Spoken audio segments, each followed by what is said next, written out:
Now it'll work. Good morning and welcome to the Select Committee for Government Oversight. This morning we're going to be taking a look at the Community Corrections Program. Before we get started, we'll take a moment and make sure everybody's acquainted with our staff, since our staff does change for each of our topical meetings. So we'll start with Jill.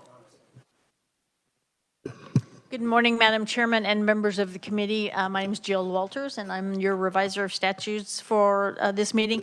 Jason Thompson is the subject matter expert on this, and he will be joining us. He just is going to be slightly late. Thank you. Eddie Pinner from Legislative Research. Good morning, Madam Chair. Jillian Kincaid with Legislative Research. I staff corrections committees and will be serving as our subject matter expert today. Good morning, Nicole Rencher with Legislative Research. I'm the fiscal analyst that's in charge of the Department of Corrections. I'm Susan McClarty, and I'm the committee assistant. I'm Lance Capshaw, the AV technician. All right, and welcome committee, and thank you again to our staff. So committee, our goal is to be completed with our select committee fairly early this afternoon, and that will be a great thing. But let's go ahead and begin with a program overview from Jillian. Jillian, welcome. And if for those that are providing overview, would you be sure we all have the right documents in front of us before you proceed?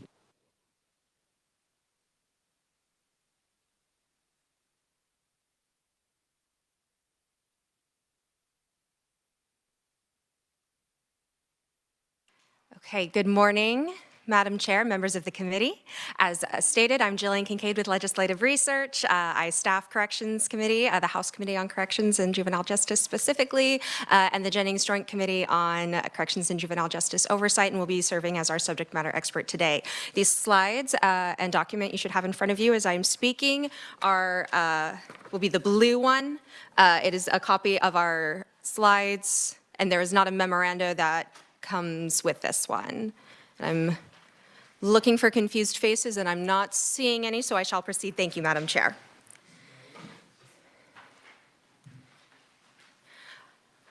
So today's, the intent of this program overview is to provide foundational knowledge that will hopefully pay off in dividends so that we can just have some working information as we get into kind of some of the nitty gritty with our conversation today.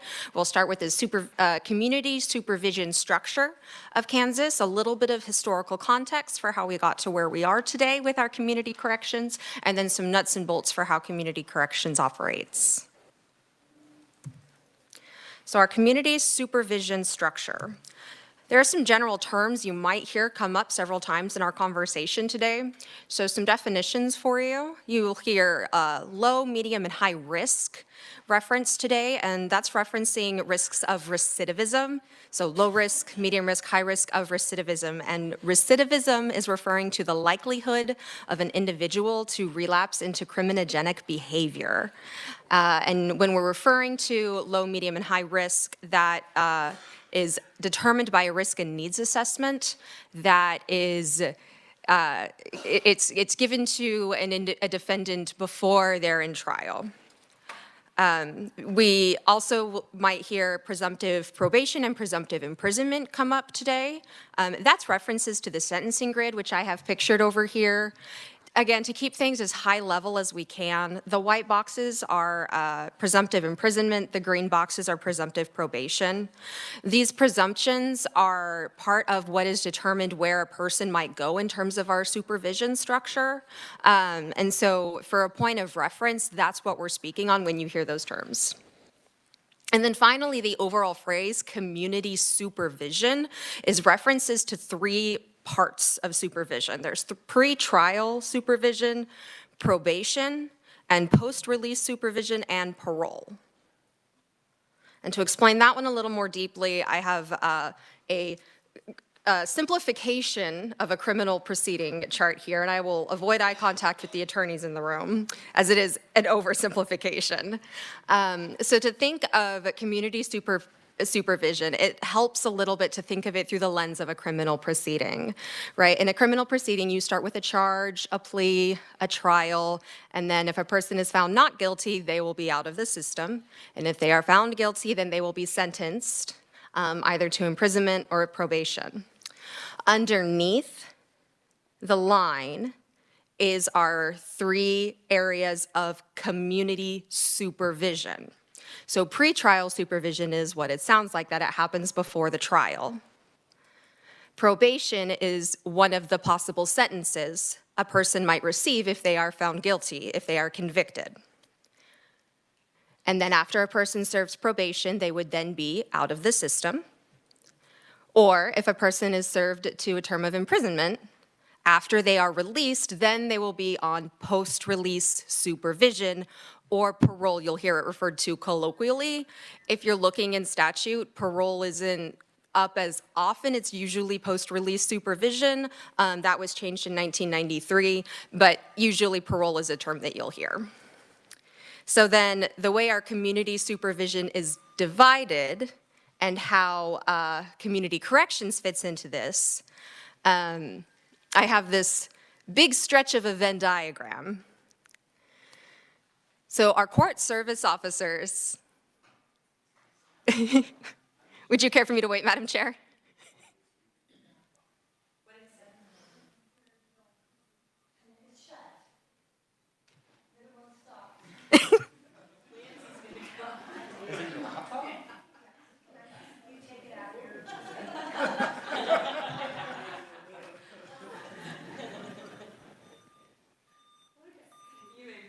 Yep. So our court service officers are employees of the judicial branch, and they supervise individuals on their pretrial supervision and some individuals on probation. Community corrections, which is where our lens will be focused on today, supervise individuals on probation. And then KDOC employees supervise individuals on post-release supervision and some individuals on probation. So there is some overlap with probation. Community corrections supervises the bulk of individuals on probation. Our next slide, Madam Chair, goes into some of those further nuances. And you can see this is the more specific breakdown. And I can, Madam Chair, I can get into these details for the purposes of our conversation today. I believe just focusing that community corrections is the bulk of the probation supervision is a good place for the committee to understand. However, I'm happy to address questions if you would like for me to now, or I can continue. Thank you. This is a great overview. Any questions from the committee? All right, proceed. Thank you, Madam Chair. So some historical context for community corrections. The interim committee report to the 1978 legislature of the Special Committee on Corrections. They were directed by the Legislative Coordinating Council to study the state's correctional programs, feasibility of starting community-based programs, and developing new physical facilities. So in 1972, the Kansas legislature passed and there was enacted the Penal Reform Act. This is what divided the penitentiaries into low security, medium security, maximum security. And kind of the domino effect of that was that these facilities now need to be reevaluated. And so then this was a moment where the legislature took a step back and wanted to look at everything with a broader lens. So in '77, they appointed this special committee on corrections to take that broader lens. They met for 22 days in '77 and wrote this report to the '78 legislature. This committee was 7 members of the legislature and 7 constituents. There was a sociology professor from KU, a district court judge, a representative of Catholic Social Services, a former warden of U.S. Bureau of Prisons, a probation officer who was also an ex-convict, an insurance broker, and an attorney.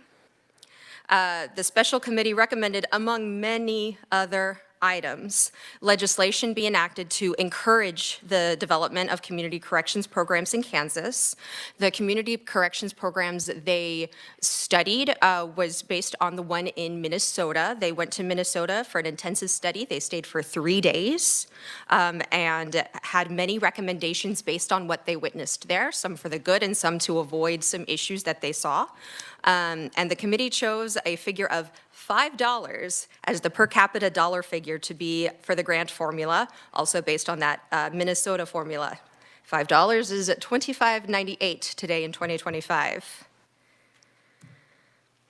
So then the Community Corrections Act was passed that year. This is what established the community corrections. This authorized the Secretary of Corrections to make grants to counties for the development, implementation, operation, and improvement of community correctional services, and was initially structured for counties to opt into the program. This was not mandated.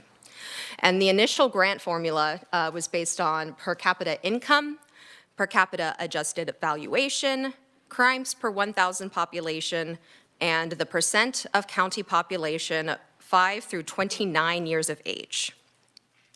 Additionally, this provision was enacted in this act in KSA 7552-103 and has not been amended since. This is the each calendar year in which a county receives grant payments under the act. The county shall make expenditures for correctional services from funds other than the grant payment in an amount equal to or exceeding the amount of base year corrections expenditures. In layman's terms, the county must equal to or exceed the amount they receive in the grant from its own funds or other funds somewhere other than what they are receiving from KDOC. This was in this initial 1978 bill and this provision has not been amended since. In 1989, the sub for Senate Bill 49 is what mandated county participation. This changed the grant funding formula. It manipulated the per capita costs, and counties were authorized to request a greater amount for certain expenditures, but those were specified what those expenditures could be. And the secretary was prohibited from decreasing a grant amount if the community corrections was projected to serve the same amount of individuals on probation. So in layman's terms, the secretary was not authorized to, if community corrections had the same number of people they were going to supervise, the secretary was not authorized to decrease the amount of their grant arbitrarily. And counties applying for a budget for the first time were allowed to have grants based on existing experience of similar programs. So the funding formula at this point was determined to be based on a previous year's funding formula. So this year's grant is based on what you received last year, and next year's grant is based on what you received on the previous year, so on and so forth. So then we're jumping ahead to 2007, and I'll take a step back here and clarify. The Community Corrections Act has been amended a number of times. For the purposes of today, I focused on the grant formula and when that aspect of it has been amended, just to clarify on the scope of things. So the 2007 House sub for Senate Bill 14. This one was a bit more substantial, so some context on this one. The goals, according to the sponsor of the bill, which was Representative Pat Colleton, which I apologize if I pronounced that incorrectly, sponsored 2 separate pieces of legislation and indicated that the goals were to reduce the number of revocations on parole and probation, and to avoid or reduce the money spent on future prison construction. So the context of this one, the Department of Corrections had implemented risk reduction case management supervision practices. And if we can recall a few slides back, the Department of Corrections, the bulk of their work is some probation, but a lot of post-release supervision and parole. And so if they're talking risk reduction, that's that recidivism risk. So if they're implementing that risk reduction and succeeding, that means they have fewer individuals that are going back to prison. When Shawnee County implemented this pilot program, they saw a 50% reduction in parole and post-release revocations when it was implemented. At the same time, probation supervision revocations were at an all-time high. And then additional context, this was the bill that also established the Kansas Criminal Code Recodification Commission, which that recodification came to fruition, I believe, in 2011. So that's additional context. So the grant amendments that came out of this bill, the previous grant formula was amended to what are now the current factors. And I'll save us some time and not read through what all of those are. But I will pause here to give you a moment to read them.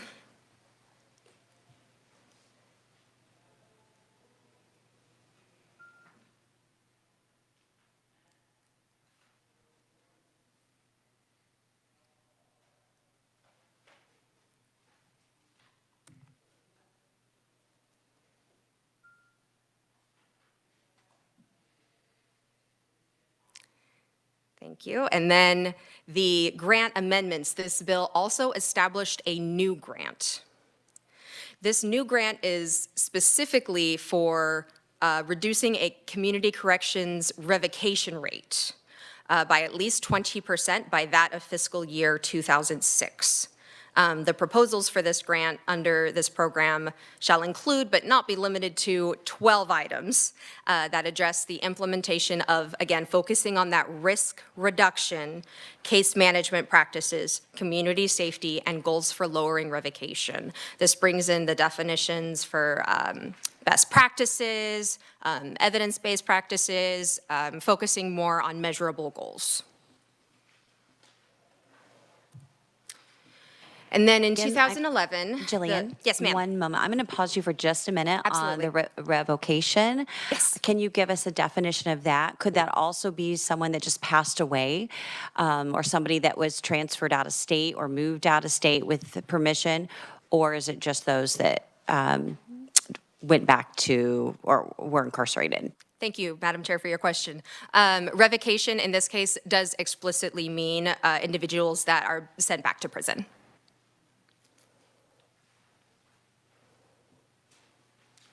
Thank you. All right, and then 2011, House Sub for Senate Bill 55. So this one substantially amended the grant benchmark. According to testimony by the Department of Corrections, the language was recommended by the Community Corrections Advisory Committee and was intended to update the benchmark. What had been codified in the 2007 bill was measuring things by 2006. And so by the time they were 5 years out, it needed to be updated. So instead of focusing on decreasing by previous year, this bill amended and defined a supervision success rate, which is a percentage of those under supervision in a community corrections program whose supervision is not revoked, meaning they stay on probation, and remanded to the custody of the Department of Corrections for imprisonment. And amends the requirement from that 20% reduction to achieving a 75% success rate or increasing their success rate by 3% from the previous year.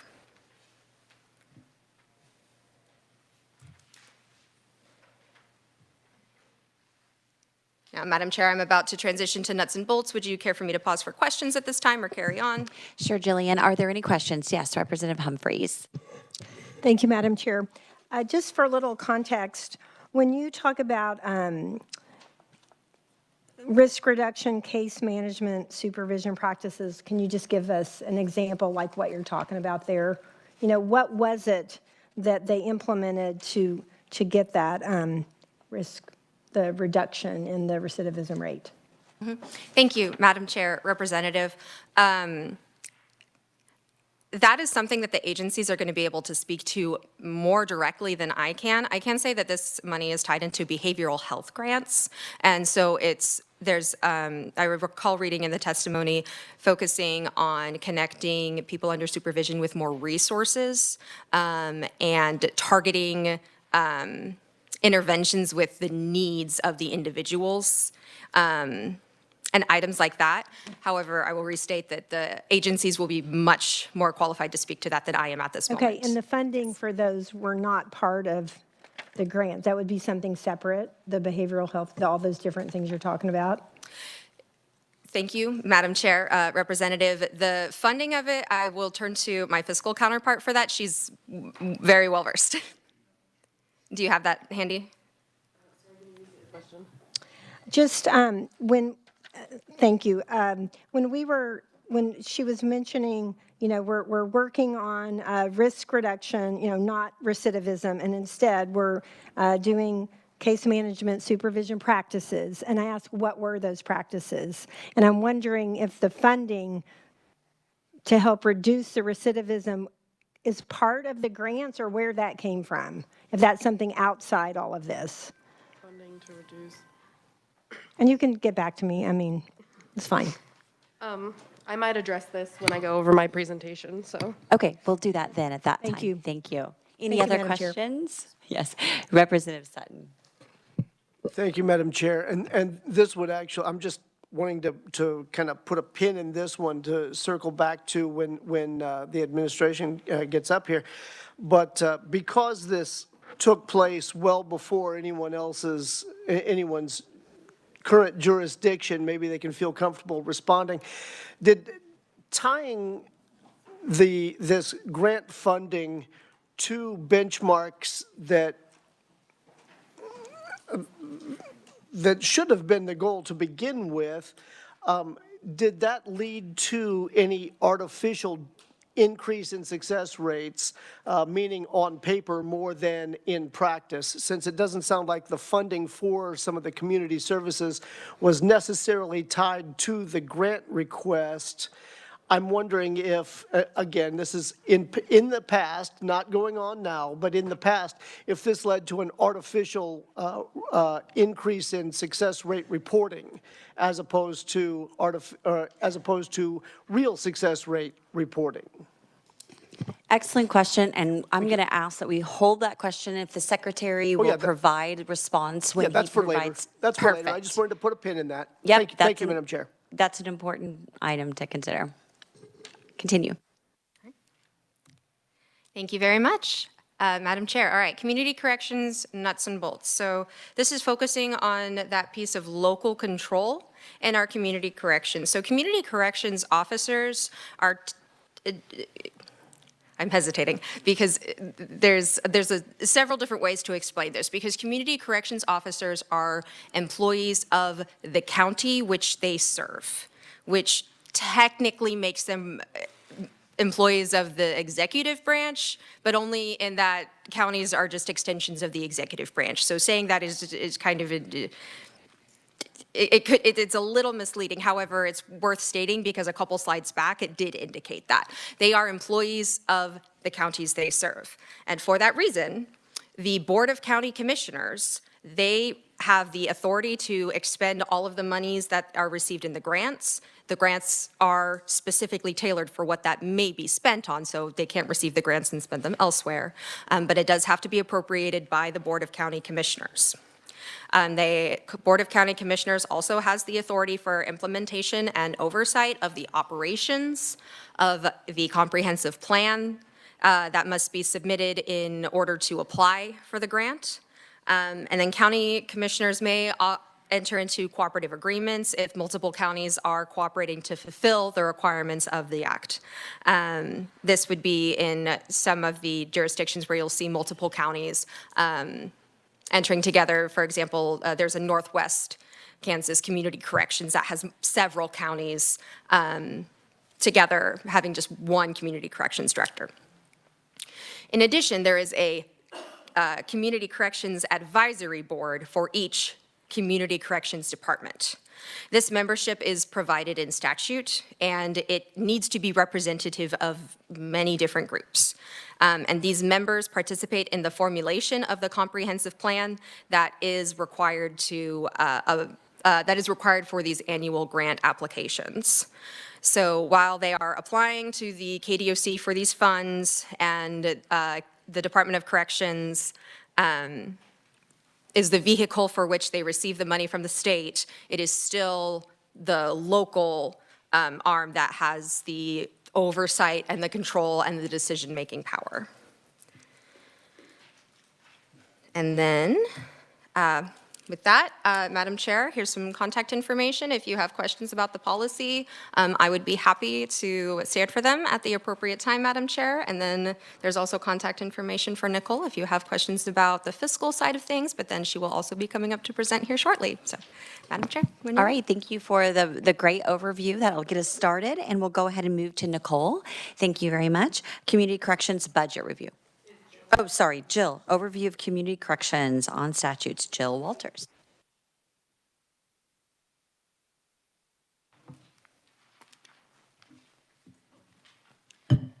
This is the document I will be going over. It's on Revisor Statutes Office letterhead.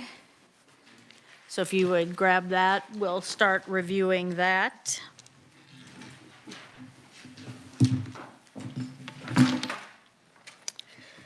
So this memorandum is summarizing statutes and rules and regs, the statutes concerning the Community Corrections Act, and then the rules and regs.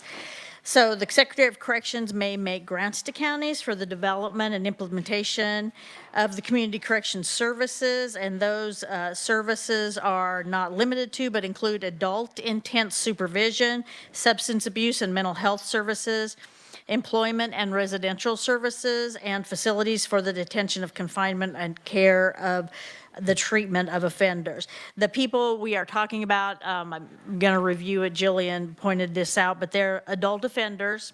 So the Community Correction Act covers adult offenders convicted of a felony offense and those who meet certain higher risk level criteria.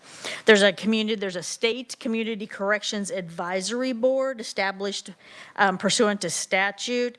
The board is to provide a mechanism for community correctional services to participate in the budget process. So you as legislators know what is going on in the communities regarding correctional services, and you can address that in your budget every year on what you're going to fund. The board has 6 members. The secretary appoints 4 of the members from community correction regions. So one person has to be from Southeast, 1 from Northeast, 1 from Central, and 1 from Western, the community corrections region. And then the deputy secretary of community and field services, they appoint 2 more members from the state at large. Each member can be appointed is appointed for a 3-year term, and they are to be staggered by the secretary, and they're eligible for reappointment if that is their desire and the secretary's desire.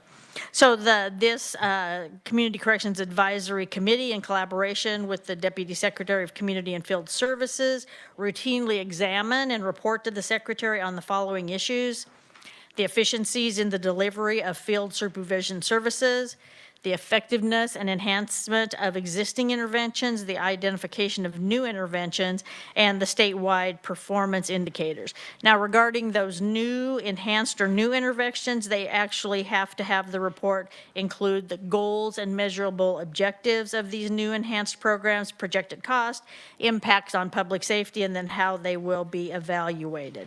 And the committee submits this information annually before July 15th, so the secretary has that information for the secretary then to start the budget process for the next fiscal year that they will be putting together. We were asked specifically if this committee is subject to open meetings and subject to open records. Indeed, they are, and then the legal analysis for that is on page 2. And if you have any questions, I'd be glad to walk through that, but it's there. The next statute we're going to cover is 755292. Each county may qualify to receive grants under the act, and then the respective board of county commissioners shall retain all authority for the expenditures of money and the inclusion of grants. And then the board of county commissioners is also responsible for the implementation and oversight of the operations under the comprehensive plan.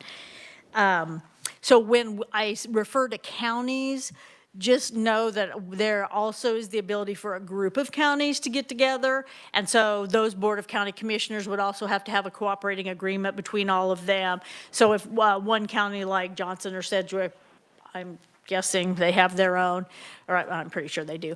But then like another group of counties out in western Kansas, Cheyenne, Rollins, those, might be getting together. And I think the secretary will report where those are and who is a group of cooperating counties. But when I'm referring to county, I'm also referring to counties and then those board of commissioners. The comprehensive plan that is put together will be reviewed and approved by the Board of County Commissioners in each county. And then 75-5294 talks about the assistance to counties. The secretary shall provide consultation and technical assistance as they are asked and as they are needed. And then the secretary adopts rules and regs for the Community Corrections Act, and then we'll go over at the later part of the memo some of the community corrections. I also might point out that the statutes of here are in the back of your memo, and then all the rules and regs are in the back of your memo for your reference if you if we need to refer to them. Pursuant to 75-5296, a county is not qualified to receive grants under the Act until they have the comprehensive plan for the county, and it has been approved by the Secretary of Corrections. To remain eligible for grants for a county, they shall substantially comply with everything, the operating standards established by the Secretary. The Secretary will annually review the comprehensive plan submitted by the county and the facilities and programs operated under their plan. And then the statute specifically gives the authority for the Secretary to examine the books and the records of the program to see if there's anything needed, if they're following the operating plan, and then if there's needs to be any changes. So after that review, if the Secretary determines that there's reasonable grounds to believe that a county is not in substantial compliance with the minimum operating standards, there is an administrative procedure there to follow. And then if they are found to not be in compliance, the Secretary may suspend all or a portion of the grant under the Act until the required standards of operation have been met. KSA 75-5299 talks about the creation of community correction boards. I may point out here that this statute says shall because it was adopted in 1978, and then, or excuse me, says may because it was established in 1978. But then in the further act that Julian talked about that's codified at 110, they're required to have a community, a corrections advisory board. So each county or group of counties is required to have a CAB. That Correction Advisory Committee, their qualifications are in the statutes there that you can refer back to. It's on page 4 of the statutes. Their duty is to actively participate in the formulation of the comprehensive plan for the development, implementation, and operation of correctional services in their county. And then they are also established to make a formal recommendation to the Board of County Commissioners annually concerning the operation of their county correctional services and the comprehensive plan, to be sure they have that there. So pursuant to 75-5210 or 100, 75-52-100, the comprehensive plan submitted to the Act, they may purchase services from the state by contract, and if they do, it could include the temporary detention and confinements of adults convicted of a crime. If the county's comprehensive plan does purchase services, the Secretary of Correction annually determines the cost that they did, and then they deduct it from the grant. So if the state is providing the services pursuant to contract, they would their grant amount would be reduced by that amount. And then it just says that if the charges under the contract exceed the cost of the grant, then they would not receive a grant for that year. The comprehensive plan pursuant to 75-52-102, it's submitted to the Secretary of Corrections for approval and shall include the items required by rules and regs, and the rules and regs on that one is 4411-113 on page 2, and then they may require a program for detention, supervision, and treatment of persons under pretrial detention or under commitment, delivery of other correctional services, and proposals for new facilities, programs, or services. And the proposal must include a statement of the need for those purposes and objectives of the approval. And then they can also, they will talk about if they have staffing patterns and degree of community involvement, like how, what programs are available in the community and what the community has filed or has supported. So each county is required to develop and implement a procedure for review by the CAB and the Board of County Commissioners for new program applications to be included in the plan. And then a description of this procedure may be made available to members of the public upon request. So if you or any of your constituents are interested in that, this should be available for you for your review.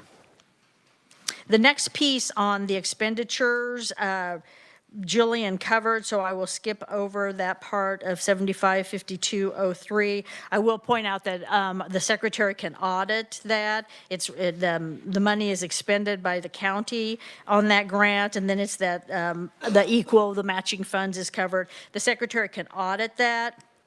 And in any case where a county receives a grant and doesn't make an expenditure for correctional services from those funds as required by the grant, in the next ensuing calendar year, their grant would be reduced by the amount. So there's an auditing procedure, and the county is to follow that. And if they don't follow that, then the amount of their next year grant would be reduced by the amount that they failed to make the required amount of expenditure.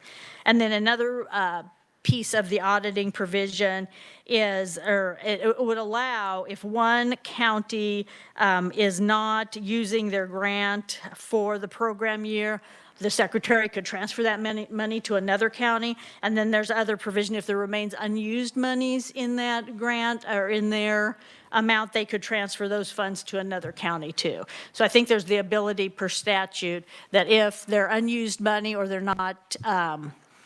not using their money, or if there was money appropriate or given to them but it's unused, that secretary can move that money around. So there's the ability by statute to do that. Now, if the county doesn't expend the full amount of the grant received for the year, it is retained for the next year, but then but the secretary reduces the grant amount for that year. But then if it wasn't expended by the county, then in the next year, the secretary finds the amount is still needed, or they reduce the amount, excuse me. So if they can carry it over 1 year, if they don't expend it, then it's reduced. But there is an out for the secretary that if the county explains to them that it is needed, it just hadn't been expended yet, they still can. The secretary has a way to allow them to keep that money. But under usual circumstances, it would be reduced. But there's, I don't know if you want to call it appeal process, that they can say, and I think you're very familiar with that in the appropriation process, that sometimes agencies are carrying over money, but they still do have plans to spend it. They just haven't gotten it spent yet. All right, we do have a few questions. So, Oh, okay, sure. Yes, Representative Ballard. Thank you. Just a clarification. All right. The first year they're okay, but if they decide, but if they don't give a good reason, I'm assuming, of why they should retain those funds, you said it can be reduced. How much do they reduce it to? So, Representative Ballard, Madam Chairman, it doesn't specifically say, so it doesn't say like, I think it gives the flexibility for the secretary to say, okay, we're going to allow you to keep the $10 because we really think you well, but we are going to take back these $5. So there's no strict dollar for dollar. I think it's a discussion between the Corrections Advisory Board locally and the secretary about whether they would had a valid reason in the secretary's mind for retaining that. Thank you, Madam Chair. And since we have a pause, I'll go ahead and throw in my question. On page 5 at the bottom, it says the secretary shall audit and determine the amount of the expenditures for the correctional services of each county. During Jillian's overview, she noted that in 1989, there was an amendment to the law that said the secretary was prohibited from decreasing a grant amount. Is that still valid? Is that still in a statute today? it doesn't say, I do not believe, I mean, I'd like to double check, but I do not recall in seeing that there's a statement that says the secretary is prohibited from decreasing the amount. Okay, so that probably was repealed, and you'll just double check? Yeah, but I'm going to double check, yes. All right, thank Yeah. you. Unless, Jillian, did you find? Okay. Oh, I just meant if you found that. But yeah, I'll see if it is. So were there any other questions? I think you can proceed. Thank you. Okay, thank you. So I believe we're at 753205, which talks about upon compliance by a county with the requirements for receipt of the grant and the approval of the comprehensive plan, the secretary will determine the amount based on the amount of appropriations of the annual grant will be. And then after approval, they will pay semi-annual amounts to the counties for the correction services, and it just says in accordance with other rules and regs. Then on a quarterly basis, the county receiving the money shall submit to the secretary certified statements detailing the amounts expended and costs incurred for that, and then the secretary shall determine whether each county is in compliance with that, and then shall determine if the next payment, if they're entitled to receive, after making any adjustments or charges for reductions in charges pursuant to that audit. So if they did flag something, they could reduce the amount of the next semi-annual payment.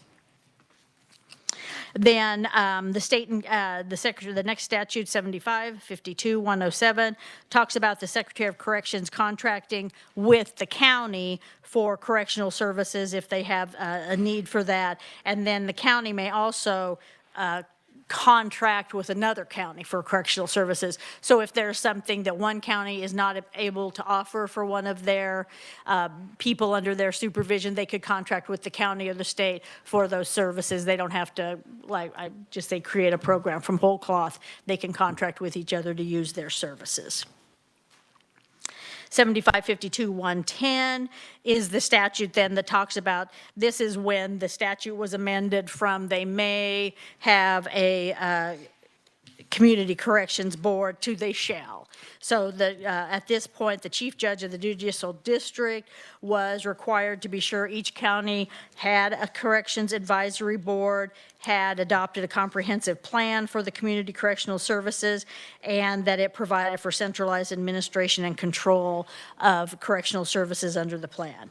The county was required to, if they didn't on their own have one, they could go with cooperating counties, or they could contract for, a individual county could contract for services from another county or groups of counties. So they had to have their board and then basically determine how they're going to get the services, if they're going to do it themselves, if they're going to contract with the state, or if they're going to contract with a group of counties to get those services.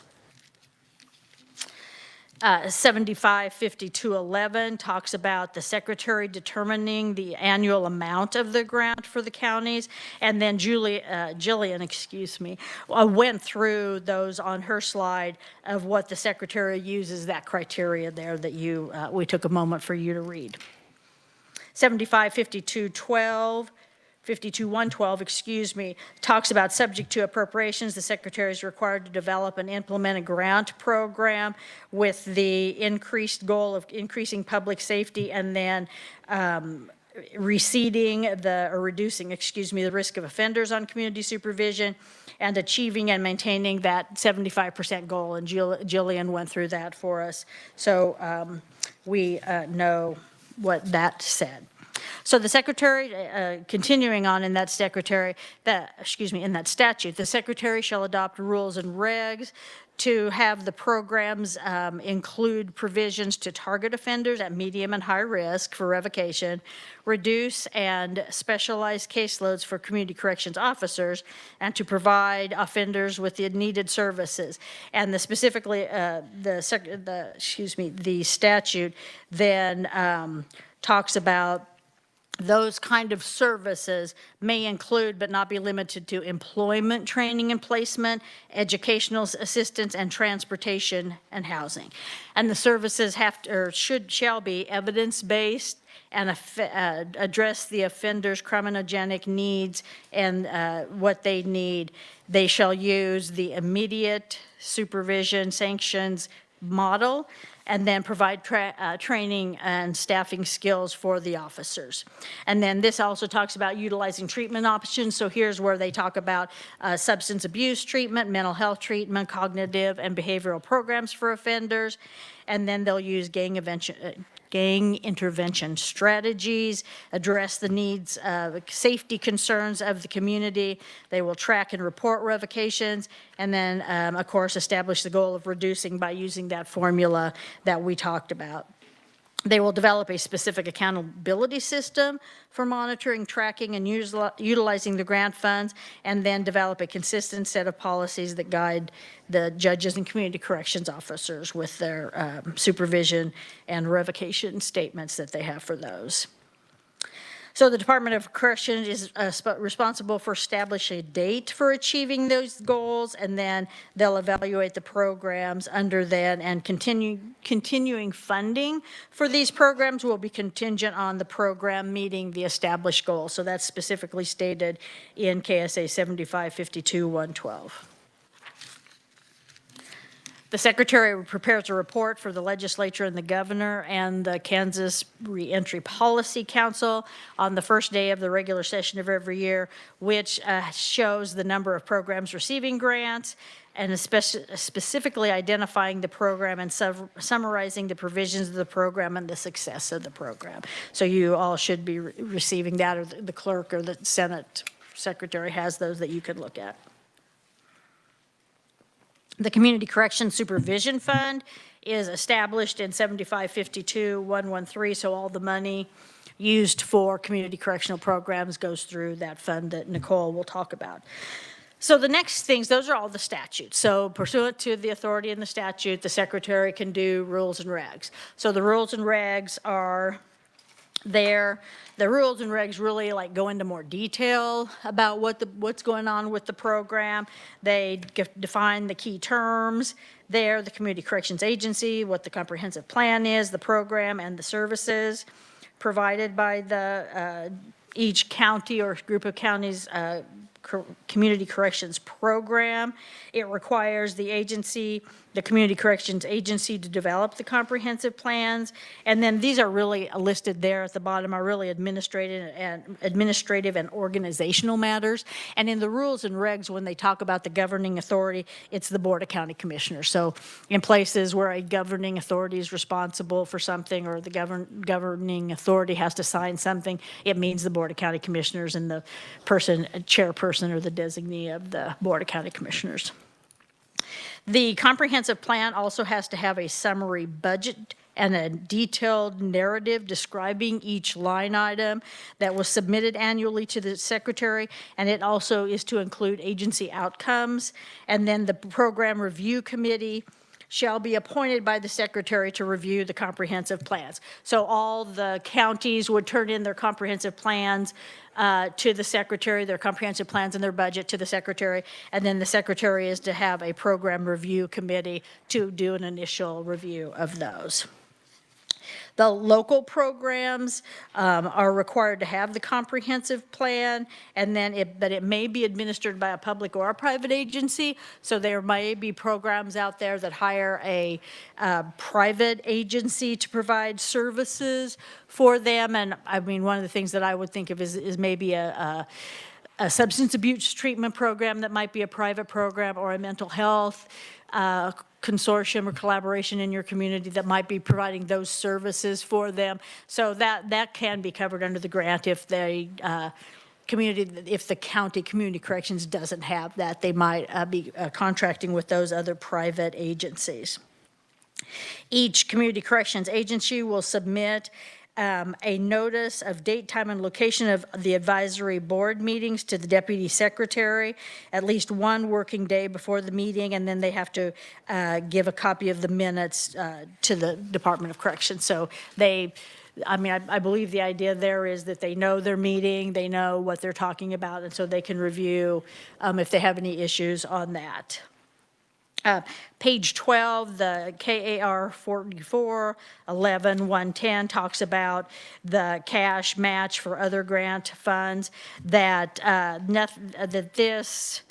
the counties may propose to use a portion of the state community corrections grant money as a cash match for another grant source, but that sort of plan has to be approved by the secretary. And so I think, the general idea is you can use that money to match a grant that's from another source, but the secretary needs to know about that. And then you all as legislators would then be able to get that report and find out that too. So each governing authority is required to designate one person to be responsible for all fiscal matters, and then that person is just required to turn in the reports and have knowledge of where all the dollars are going in each county community corrections program. So, and then it goes on to say if the community corrections agency wishes to change or deviate from their plan or agency outcomes, they can only do so after the approval of the County Correction Advisory Board and the Board of County Commissioners. So if your local county corrections agency is wanting to make some changes, that has to be approved by the CAB that's under them and the Board of County Commissioners.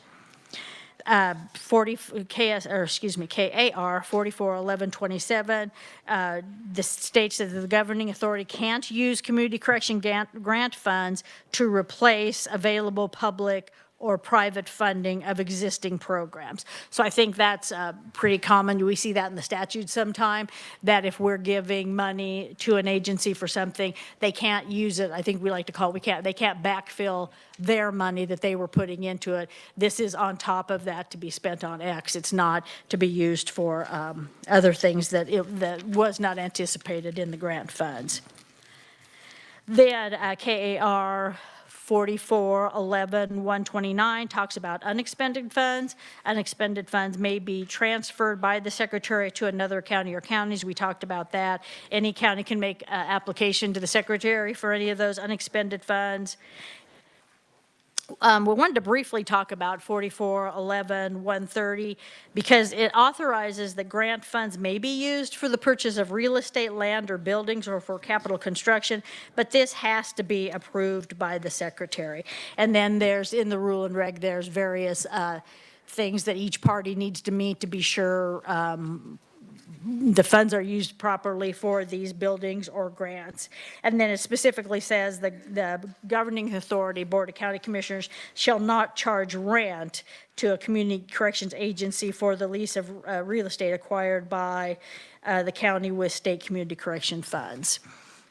So it goes into that there's little procedures on that.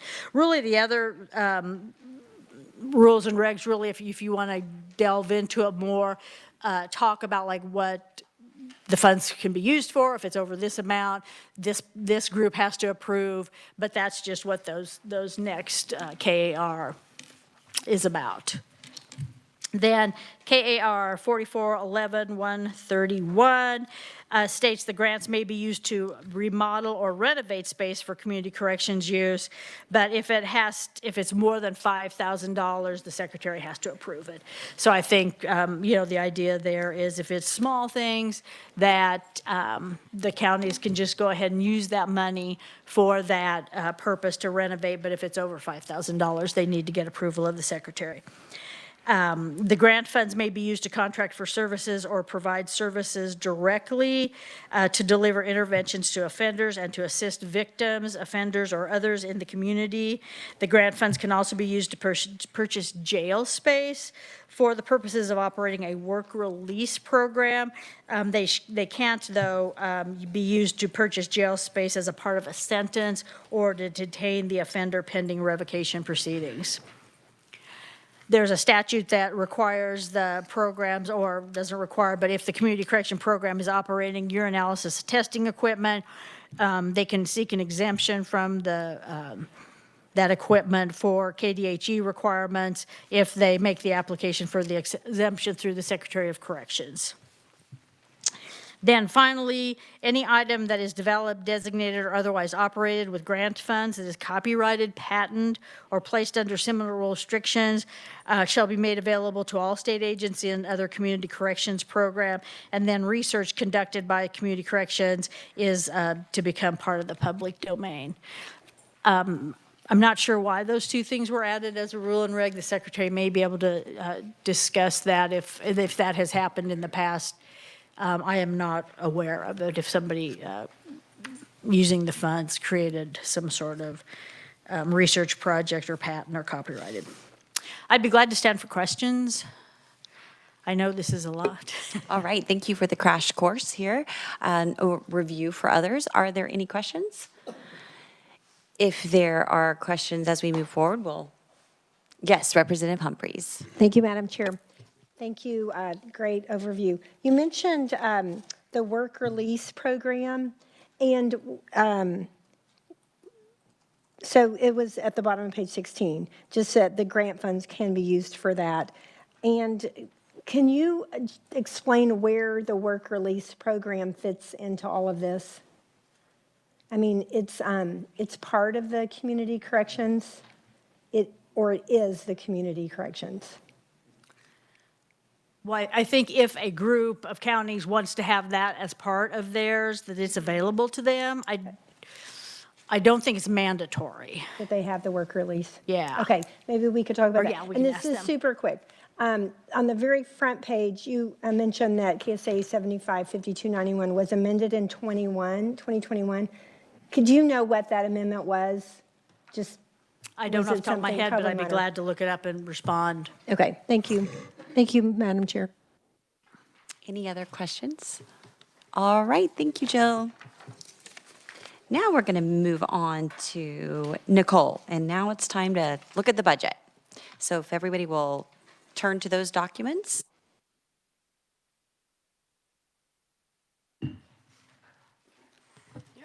Morning, Madam Chair, members of the committee.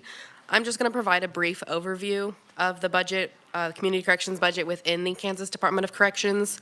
I know the agency will be presenting later, so they might have more information on that. There will be a few documents that will go with this that I will refer to as we go along.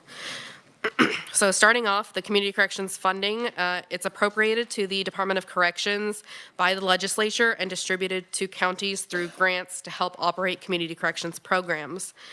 Community corrections is largely funded through the community corrections account of the state general fund, though there is some funding from special revenue funds, which is the community corrections supervision fund, which comes from DUI fines, and the community corrections special revenue fund. I have provided a little table of the community corrections expenditures by account, fiscal year 21 through 26. I have a bigger version of that in the papers provided. I also have on the next page the community corrections expenditures by program, so technical assistance and oversight. Operating grants, behavioral health, and adult residential center are the programs that Kansas Department of Corrections splits the programs into in their budget narrative and summary.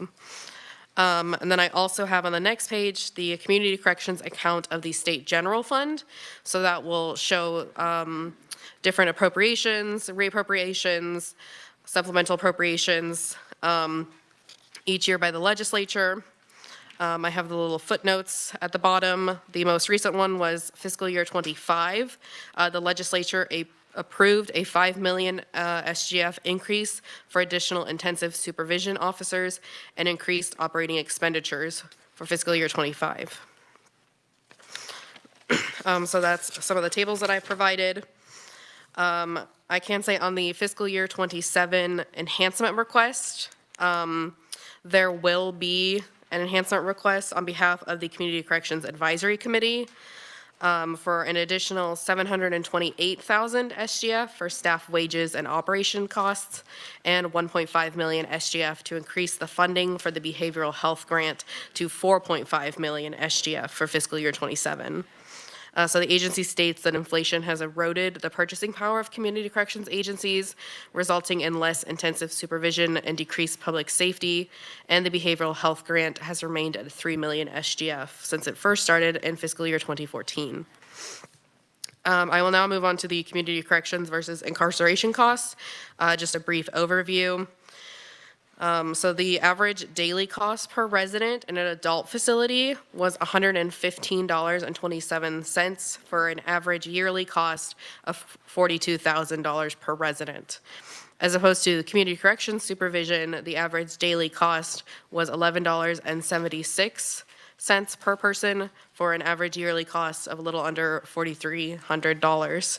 That's based on the fiscal year 2025 numbers. Turning to the next page, I have a brief summary of the Community Corrections Advisory Committee's 2025 annual report. That is a document that you also have, the longer version of it. It is 13 pages. I've just provided the brief summary of recommendations that you can find on pages 1 and 2.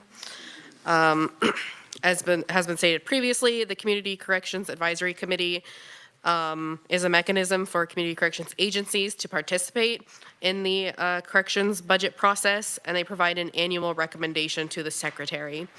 So their 25 recommendations were a flexible funding approach. Number 2 was enhanced training and certification, strategic allocation of unexpended funds, address staffing and caseload issues, combat inflation impacts, improve behavioral health services, statewide dialogue and innovation, ensure assessment accuracy, and modernize performance indicators. And then for the proposed funding formula changes, which I know the agency will get into more as well. Historically, Department of Corrections, do we need to pause for a moment or? Historically, Department of Corrections has used population, risk level, and success rate to calculate the annual funding. But for the revised funding formula, they're proposing adding court filings as a variable and reducing the weight of the KBI crime index based on feedback from community corrections directors.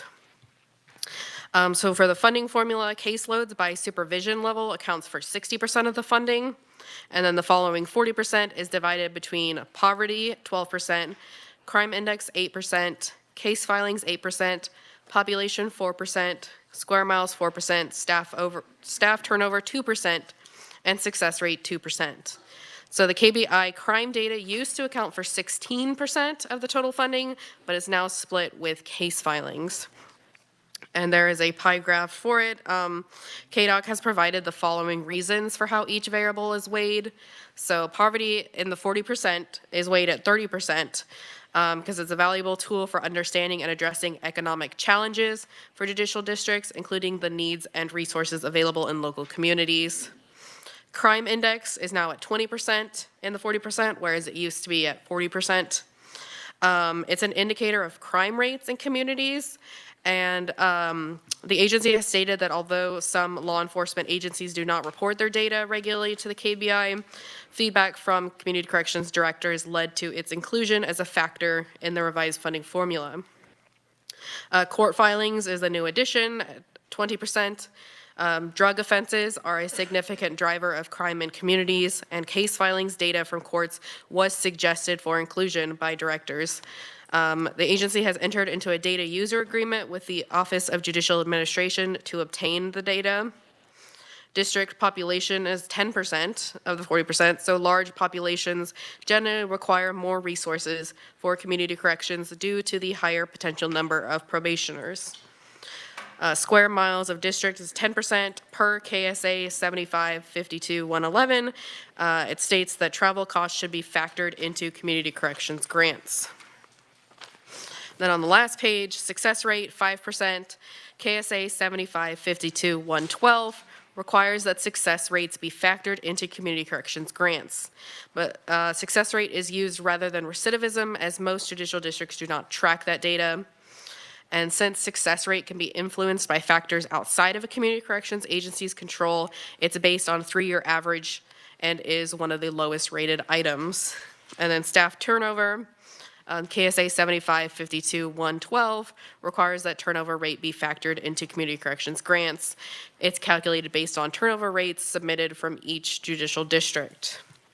Some of the additional documents I provided were the community corrections performance measures from the Department of Corrections, PBB.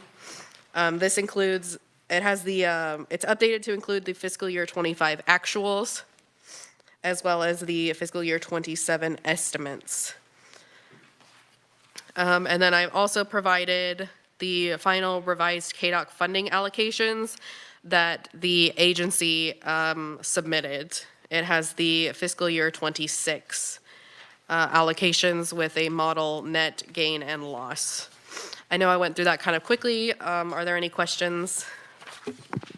All right, thank you, Nicole. So committee, if you'll hold any questions about the proposed formula, and we'll direct those to the secretary.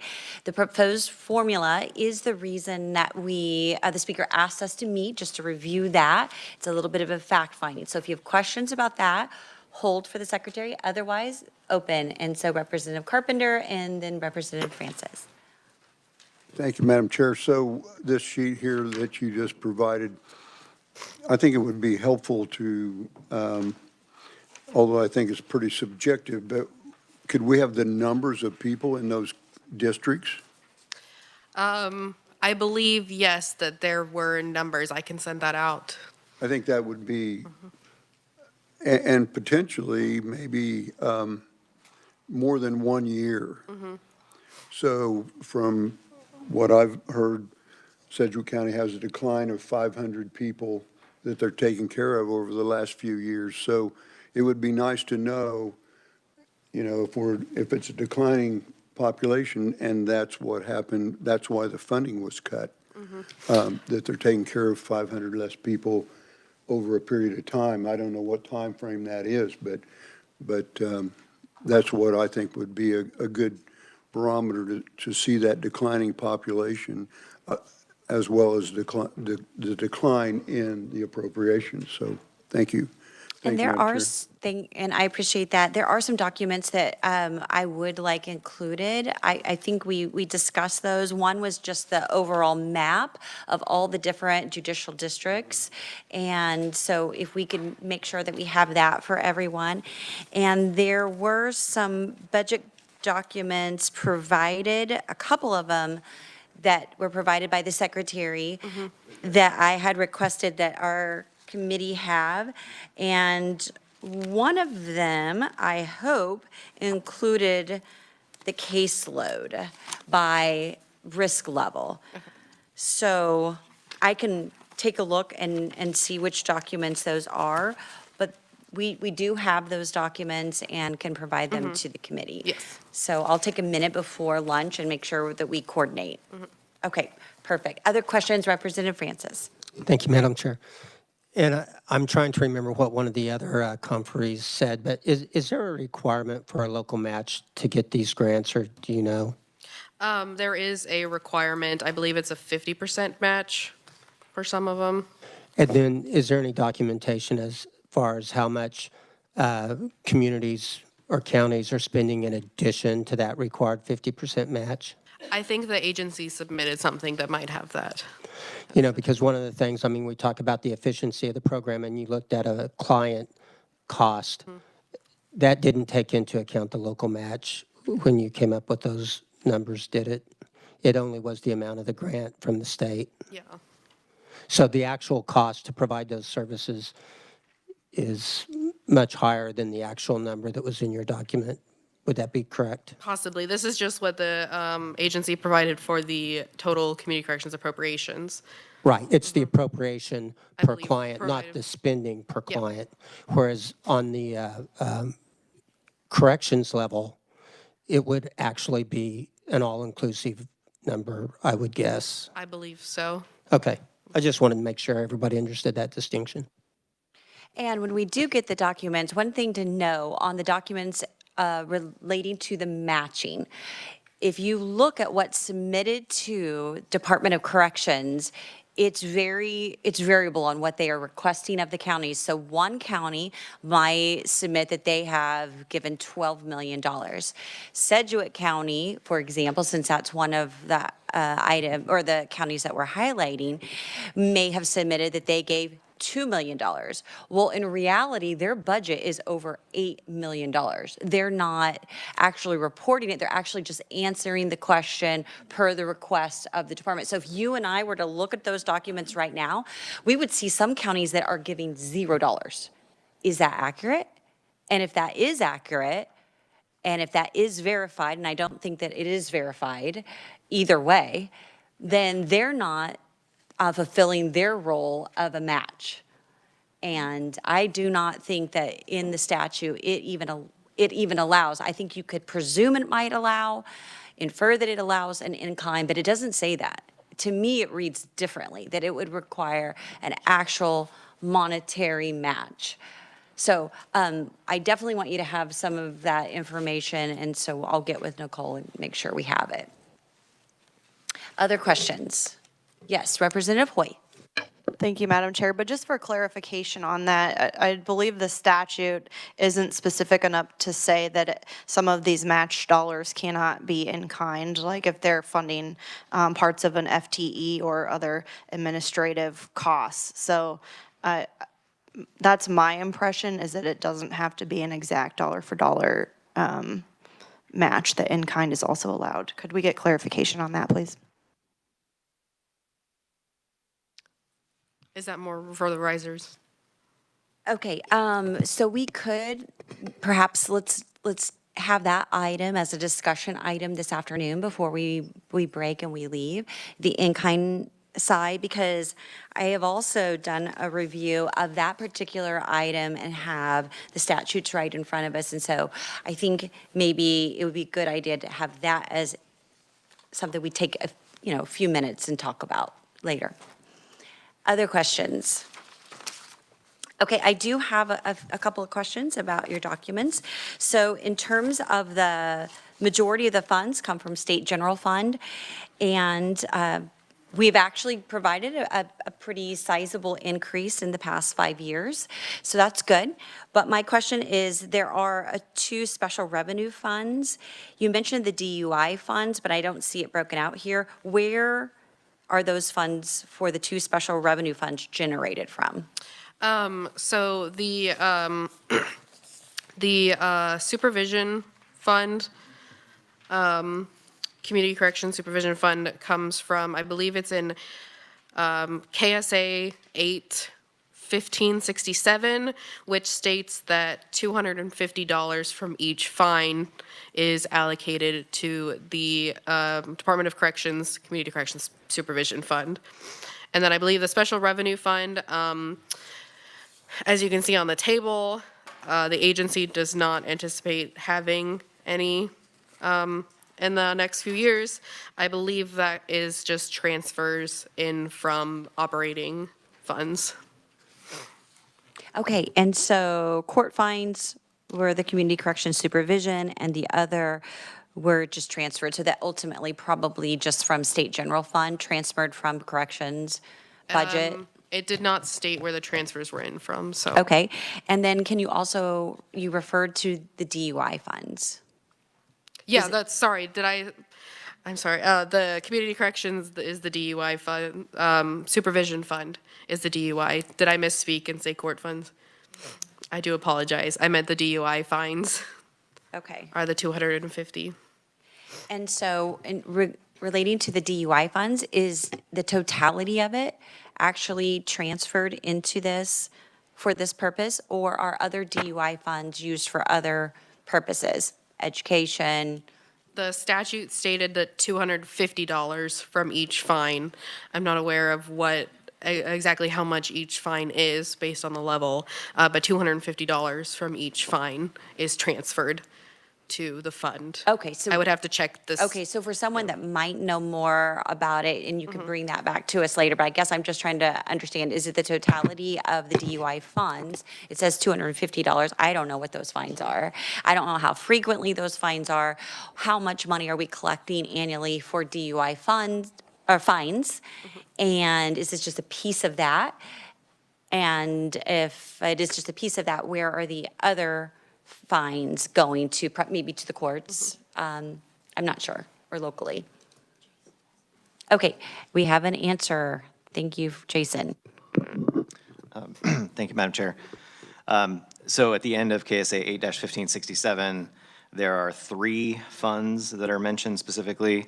There was an increase in, I can't even remember what year we did that, but there was an increase, and 50% of that increase goes to the Community Alcoholism and Intoxication Programs Fund, and the other 50% of that increase goes to the Department of Corrections Alcohol and Drug Abuse Treatment Fund.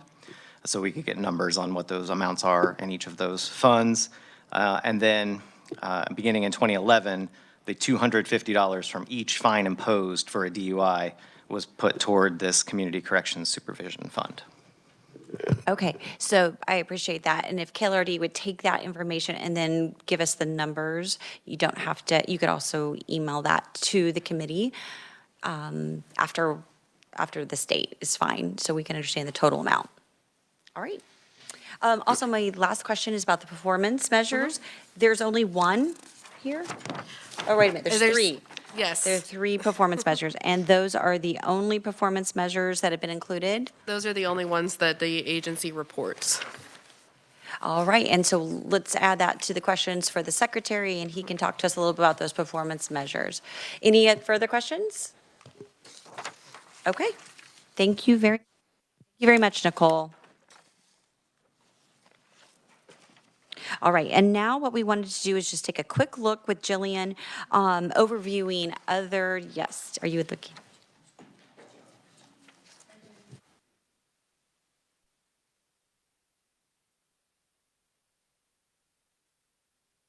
Okay, we're going to take just a pause before we go to Jillian, and Jill has some answers to previous asked questions. So committee, let's give our attention to Jill. So a question was asked about the probation, or excuse me, the prohibition on grants being decreased that was in KSA 7552-111. That was actually repealed in 2007 House Bill House Bill 14, which Jillian covered about. This was the bill that had the Recodification Commission in it and had the secretary develop and implement a grant program with the goal of increasing public safety and reducing the risk of offenders on community supervision and reducing revocation rates. And then Jason has the answer to the question that you asked, Madam Chair. On the 2021? Yeah. Thank you, Madam Chair. So the 2021 amendment, we didn't really cover this portion of the statute in our memo because it wasn't particular to the funding or the Community Corrections Advisory Committee. The amendments were all in subsection A of 755291, dealing with changing the risk status from a very specific moderate risk, high risk sort of language to appropriate risk level determined by the Sentencing Commission. So just a little clarifying language there. And also some changes to clean up some dead law from 2013 that was still in the statute. And finally, there was a provision, it ended up being 755291 subsection A4 that was added then about you're not prohibited from providing services to person pursuant to a memorandum of understanding entered into by Community Correctional Services Program and a county or district attorney under a diversion agreement. But that's a whole sort of box of issues we may not want to get into today either. But anyway, there was, it was related to when you opened up Senate Bill 123 drug treatment programs for diversions. It's essentially related to that bill in 2021, not really relevant to what you were hoping to discuss here, I think. Okay. If there are no further questions, thank you. I appreciate that. So Jillian's going to just provide us a little bit of information about other states. What are they doing relating to their funding formulas for community corrections? Thank you.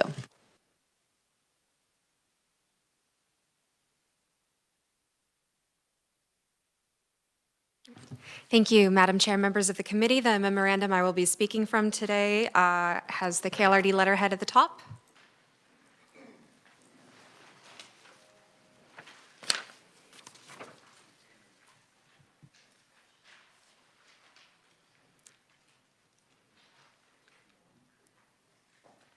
Okay, thank you.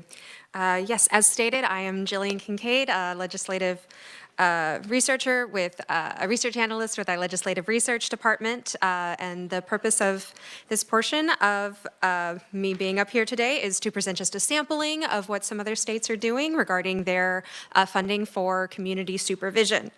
Today, I will be presenting information on Missouri, Texas, Arizona, and Minnesota's funding formulas.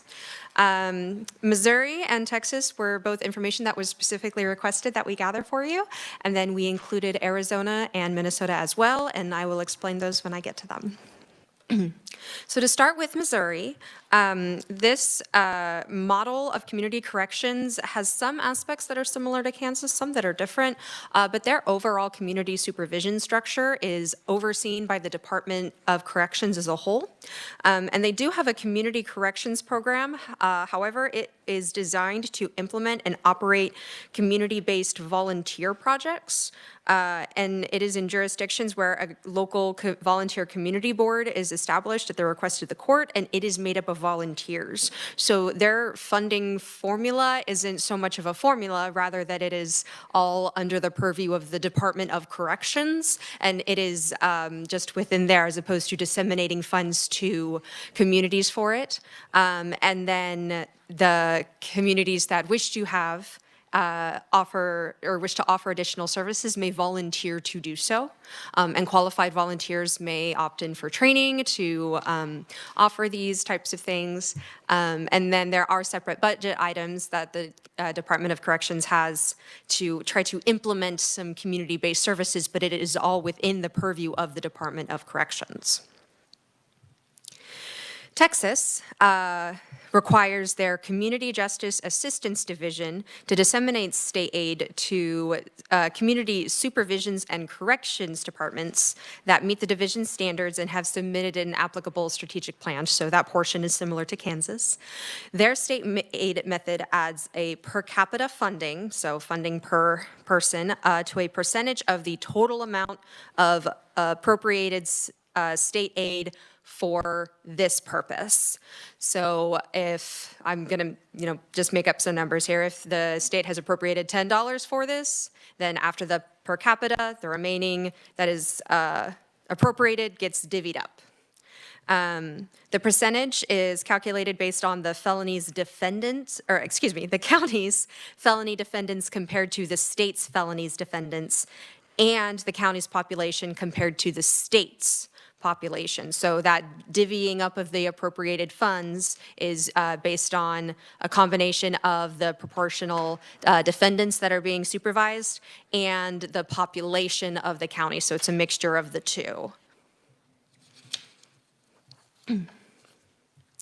Arizona's funding model is also split into two parts and contrasts with Kansas in both ways. The first part is a standard formula that provides to each county a base $20,000.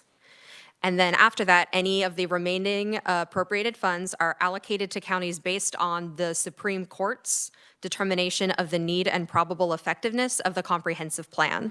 So this one is based broadly to the discretion of the Supreme Court.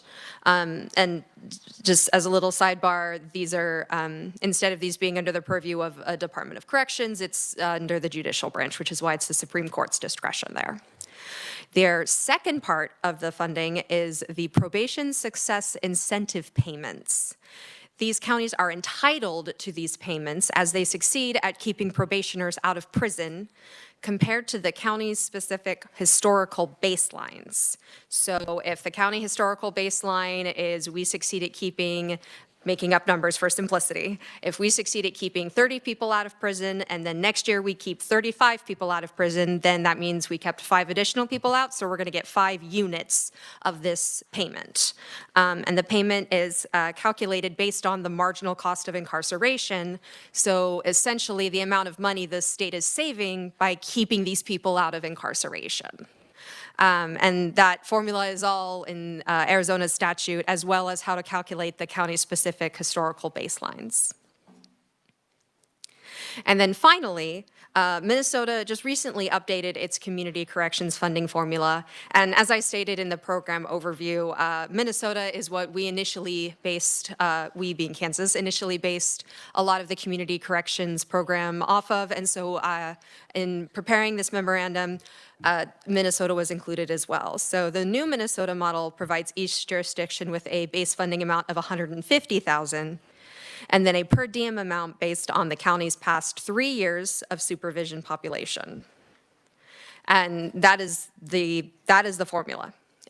If there is any year where the amount that is appropriated for this is too much or too little, based on what that calculation is, each jurisdiction gets a proportional impact of that percentage. If the amount that is appropriated is 80% too short, then every jurisdiction gets an 80% cut.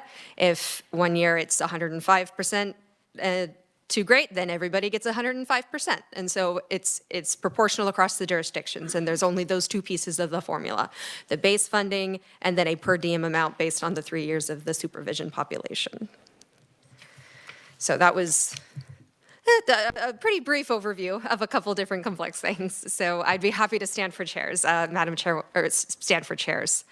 Excuse me, that's not what I wanted to say. I'd be happy to stand for questions, Madam Chair, at the appropriate time. Yeah, we understand your language. Thanks. All right, and it is meant to be very brief, and it was just to give us an idea that it's not always a simple solution to figure out a proposed funding formula. However, there are states that have very simple ones, and we focused on some of those in particular. Any questions? All right, thank you, Jillian. We will just move on. All right, committee, we now would like to welcome Secretary Zamuda. Thank you for being here and providing an overview. Also, for everyone's awareness, thank you for providing such very complete responses to lengthy number of questions that I submitted to you. If anybody would like to review any of those responses, we can forward those to you as well. Welcome. Thank you, Madam. Thank you, Madam Chair. I'm Jeff Zamuda. I serve as the Secretary for Kansas Department of Corrections.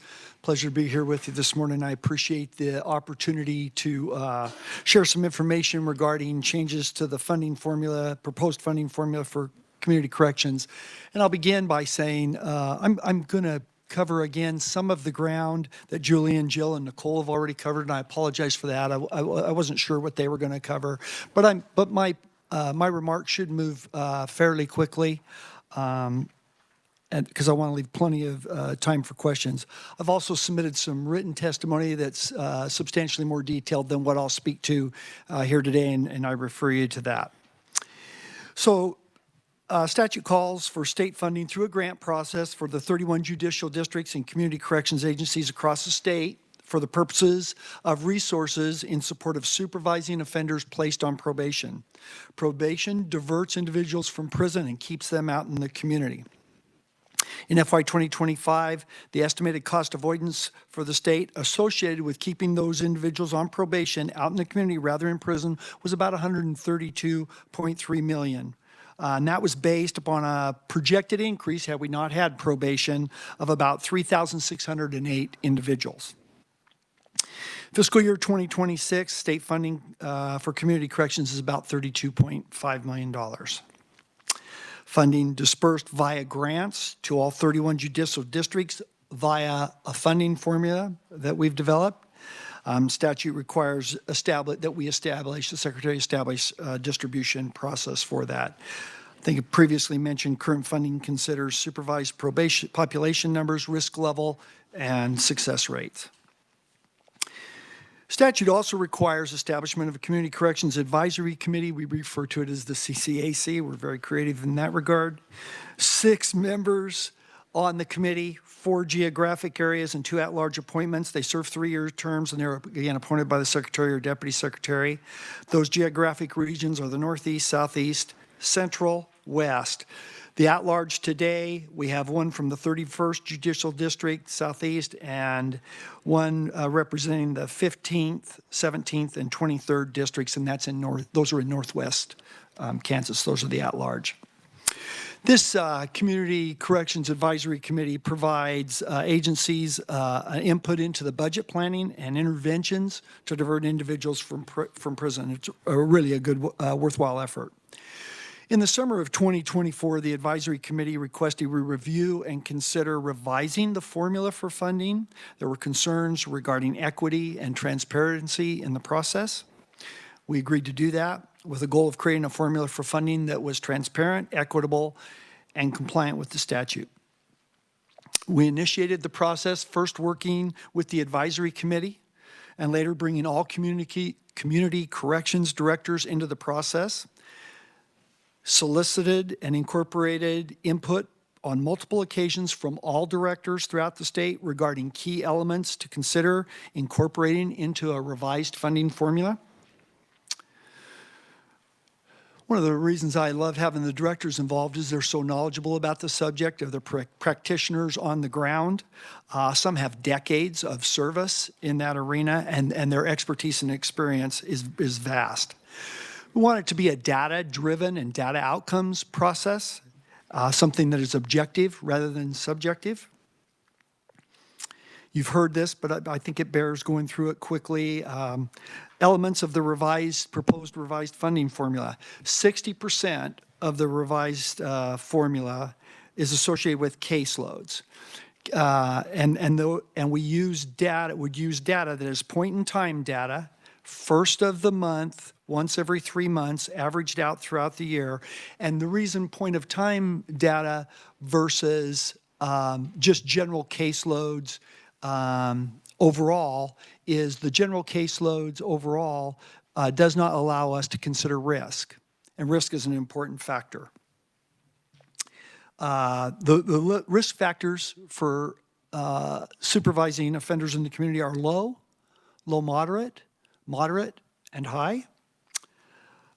We need those numbers in each risk level because it's an indicator of the workload for the people on the ground, for those probation officers. The higher the level of risk, the more time for the probation officer and the more resources from the agency it takes to, one, make that offender successful, focus on helping make them successful, but even more importantly, it allows for appropriate level of supervision in the community, which contributes for greater public safety. So that was 60% of the proposed factor. 40%, there's 7 different elements, and again, they each have a percentage of the 40%. So there's the poverty rate, that's a 30% weighting. Case filings, 20%. The KBI crime index, 20%. District population, 10%. Square miles in the district, 10%. Success rate, a 5% weighting. And staff turnover, a 5% weighting. September of this year, we shared the revised formula with community corrections directors throughout the state, advised them of a 3-year phased-in approach to implementing the new formula and the corresponding funding. It was to begin in fiscal year 2027 and be fully implemented in fiscal year 2029. And really the impact of that revised funding formula is a redistribution of the current funds that are there. We have 10 judicial districts or agencies which would receive less funding. 3 with the greatest percentage in a funding reduction are the 18th district, that's Sedgwick County. That's about a 37% reduction. The 26th district, there's 6 counties, that's in southwest Kansas. That's about a 21% reduction. Oh, and then the 28th district, which is Saline, 20% reduction. So 10 districts with a reduction, those 3 being the greatest reduction. Then there's 21 judicial districts or agencies would receive additional funding, an increase in funding, if you will. The greatest percentage funding increase for the top 3 areas there are the 24th district, that is Pawnee, Edwards, Rush, Ness, Lane, and Hodgman. That's about a 59% increase for that area. The 1st District, Leavenworth, a 55% increase. And the 30th District, which is Sumner, and that's about a 57% increase. So following communication of the formula and 3-year implementation plan to all of the judicial districts and directors of the agencies, we've met with some local and state officials regarding concerns they've expressed about the process utilized for development of a new formula, the elements of the formula, and then obviously the funding reductions. There's concerns that the community correction, they've also expressed concerns that the community correction statute passed in 1978 and been amended a couple times. It does not necessarily reflect the best practices or processes. And there's clearly not a clear understanding and confidence in the revised funding formula in some of our stakeholders. So while we have confidence in the process utilized to establish the revised funding formula, determined it was best to pause implementation. It's critically important that there be a clear understanding of what we're proposing and confidence among directors and other stakeholders in what we're proposing going forward. So I've communicated to community corrections directors that we're pausing the process. Proposed next steps: identify an independent entity with a national perspective and expertise regarding best practices in community corrections to lead a review and suggest methodology of a revised funding formula. And in conjunction with that, consider and propose changes to modernize the Community Corrections Act of 1978 and reflect best practices. And I would anticipate we would involve many stakeholders in that process.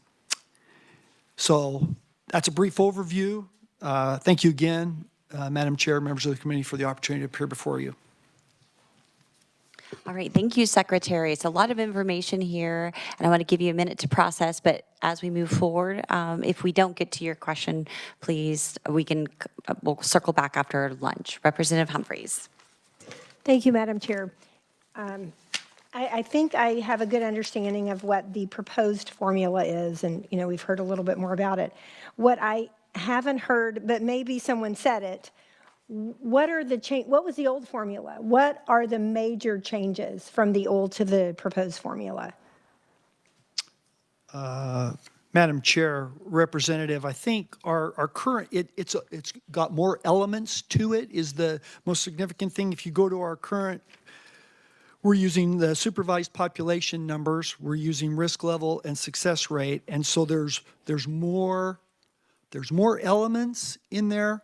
And it breaks it down. The poverty and crime index. Poverty, crime index, KBI crime index. It just breaks it down. It's a broader spectrum, a more complete picture, and it's broken down by a defined percentage, a weighted amount, if you will. And so were the supervision caseloads, the proposed is 60%. Is that what it was before too, and the 40 now has changed? No, or is it? I mean, it's hard to know if this is good. I mean, it's hard, if we don't know what we're coming from, it's hard to understand. So I'm going to go ahead and interject here because that's one of the documents that we really need. And if we could have it after lunch, and it's a document that you did provide to me, Secretary, and it's an agency funding from fiscal year 2022 through 2025. It shows the SGF, the DUI monies, the residential monies, which only 2 counties receive residential monies. That means they actually have beds for supervision, and that's Sedgwick and Johnson, and behavioral health. So you'll get, I think if you can see that from 2022 through 2025, then you can compare to what those dollars will be. The one thing that I don't have would be, Representative Carpenter's question about caseloads. You're looking at PIT numbers, and I would request that we get that document as well, which divides it out by the at-risk. So if we all get those numbers, then we'll be able to see, but I don't have them over time. I believe you just provided me 2026, which would, so I don't can't compare what those at-risk numbers look like since 2022. Is there a way for us to have that forwarded to us so that we could review them in the afternoon? Madam Chair, let me ask my staff. Time data, like from 3, 4, 5 years ago, was really difficult to pull because case statuses have updated since then. So we'll have to check with research. Madam Chair, we'll go back to our research department. It sounds like it's difficult to pull. I'd be surprised if we'd have it right after lunch, but we'll go find out as soon as we adjourn here for lunch. Okay, and if you can't, then it'll be something that could be forwarded on to the committee. But one of the documents I do know that you have is the risk levels 1, 2, 3, and 4 for the proposed budget, which would be, it would have been 2026, but then became 2027, I believe. And so then you could look at the total number of cases by judicial or corrections judicial district. So I can make sure that our committee has that. Okay, thank you. Thank you, Secretary. Representative Francis. And so maybe it's in here and I haven't been able to see it, but is there a document that shows kind of like, for instance, district population is 10% now under the new formula, it was X. Square miles of district is now 10%, it was X, and just shows the changes in those weightings? They're new, Madam Chair, Representative, those are some new elements. The geographic, the square miles of the district, that type thing, those are some new elements. So we wouldn't have a comparative measure from back in the past. Those are proposed. Right. But is there any way to just kind of on a line by line, for instance, you've got something in there probably for poverty rate or crime index. I mean, just showing what the old weightings were and then the new weightings right beside that. So we can see the old weightings, the new weightings. I'll help with that. That is one of the documents that I referred to that I think we can get you after lunch because it was provided to me by the secretary, and it actually shows the weightings prior, which did not include any of those crime rates and mileage or anything like that. It had the DUI funds, and it had the bed funds and the behavioral health funds, and then it had just this block grant fund. And how you disseminated, I don't have that. That would have to be from the secretary, and I don't know that I received that from old formula. Do you know if that's something that you sent to us? Madam Chair, I don't recall. What we can do is an adjournment. If we can be clear what you're asking for, if we did not provide it, we'll see if we're able to provide it. Okay. Okay. Will that help? Okay, Representative Humphreys. Thank you, Madam Chair. Could we also get, like this sheet, this is the one that says the proposed funding, but could we also get what the funding was last year? So, I mean, I heard, the 24th Judicial District is having an increase of 59%, but could we get the numbers of each district, what they did get, and then what their proposal is? That is the document. That is the document. Okay, Yes. great. Thank you. That is one of the documents that you definitely need to have in front of you. Thank you. We do have the proposed 2026 in front of you, but yes, you need to see what it was prior in order for you to see what the numbers up and down. But this copy that you have that looks like this, it doesn't include the behavioral beds. So it's not a total funding. So for example, Johnson County and not the behavioral beds, but the overnight beds. Yeah. So Johnson County's total number is going to be different, not the grant, but and so will Sedgwick County. So for example, Sedgwick counties would be 2 million more because they have a lot of people, I think it's in a few hundred that stay overnight and are supervised. So but yes, we can get that. That's definitely a document. Representative Tarwater. Thank you, Madam Chair, and bear with me. I'm fairly lost in all this. I'm sure you didn't just wake up and decide to change the funding formula, and it seems like the funding formula the suggestions might have changed fairly drastically. And normally when that happens, you've got some sort of a goal in mind. You're trying to drive something with the dollars. And so can you kind of share with us what you were trying to accomplish with the new funding formula? What were you trying to target to incentivize? Madam Chair, Representative, thanks for the question. It's not something new about revising the formula. Community corrections directors have raised that issue in my 6 years here. Every year, could we do something about this? And we've just not done much with it. So when they came forward in the summer of 24, again, we said, oh, okay, let's look at it. Maybe there's something to this. What was driving it, plain and simple, was we were hearing they didn't believe they fully understood how the funds were distributed, wasn't transparent enough, and that there was some inequities or disparity in how the funds were being distributed. So the whole purpose of the effort to come up with a revised funding formula was to, one, have it be transparent. Everybody knows these are the factors, this is how it's weighted. And two, work towards a more equitable distribution of funds, or if not more equitable, to ensure everybody on an objective criteria, measured, data-driven criteria, everyone is receiving their commensurate share of the funding. Okay, and then so my guess is there were some areas that were upset that they were going to not get the same amount of funding, and that's where we kind of went off the rails.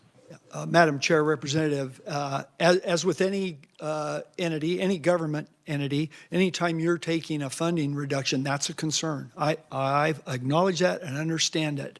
And so those that are taking a reduction, particularly a significant reduction, are very concerned about that. I understand that. Then there's some districts who would say they've been underfunded all along and they're getting a substantial increase based on the formula. Okay. Thanks, Madam Chair. Okay, I'm going to take one more question from Representative Osmond, and then I'm going to interject with some questions to maybe move us in a certain direction. Representative.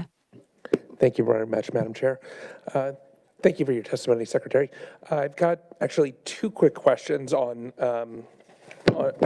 there's the 2025 annual report, and I know that you didn't write it, but it talks about key challenges, specifically mission creep, and it says increasing the number of low-level offenders placed in intensive supervision dilutes focus on moderate and high-risk individuals. So I know that we've discussed differentiation over time, but what is creating this mission creep that you might be able to address, and how are we addressing that? Madam Chair, Representative, I'm not sure what they're referring to there, Megan, do you know? So they were referring to. So maybe I can address it this way, okay. Representative. So that level of risk, I think you referenced level of risk or high, moderate. Could you reread that? Yes, it says the increasing number of low-risk offenders placed in intensive supervision dilutes the focus on moderate to high-risk individuals. So it means that over time, there have been more emphasis placed on low-risk individuals. So that seems to be the mission creep. So I guess the question is, what has been causing that mission creep, and how does it get reversed? Madam Chair, Representative, I could only speculate what they're saying there. Let me start with this. That level of risk should be done based on an assessment. There's tools that we utilize for that. That you could do an override up or down, but that indicates how that individual in the community should be appropriate, the level of supervision, how many contacts you have with them, what kind of services you need to provide, what kind of support. They may be suggesting, and this is purely speculation, they may be suggesting that some folks are moving folks up to a higher level of supervision, maybe under the hope that they'll receive more funding for that. because we should be allocating more funding for that higher risk individual. If you have 100 high risk, high resource individuals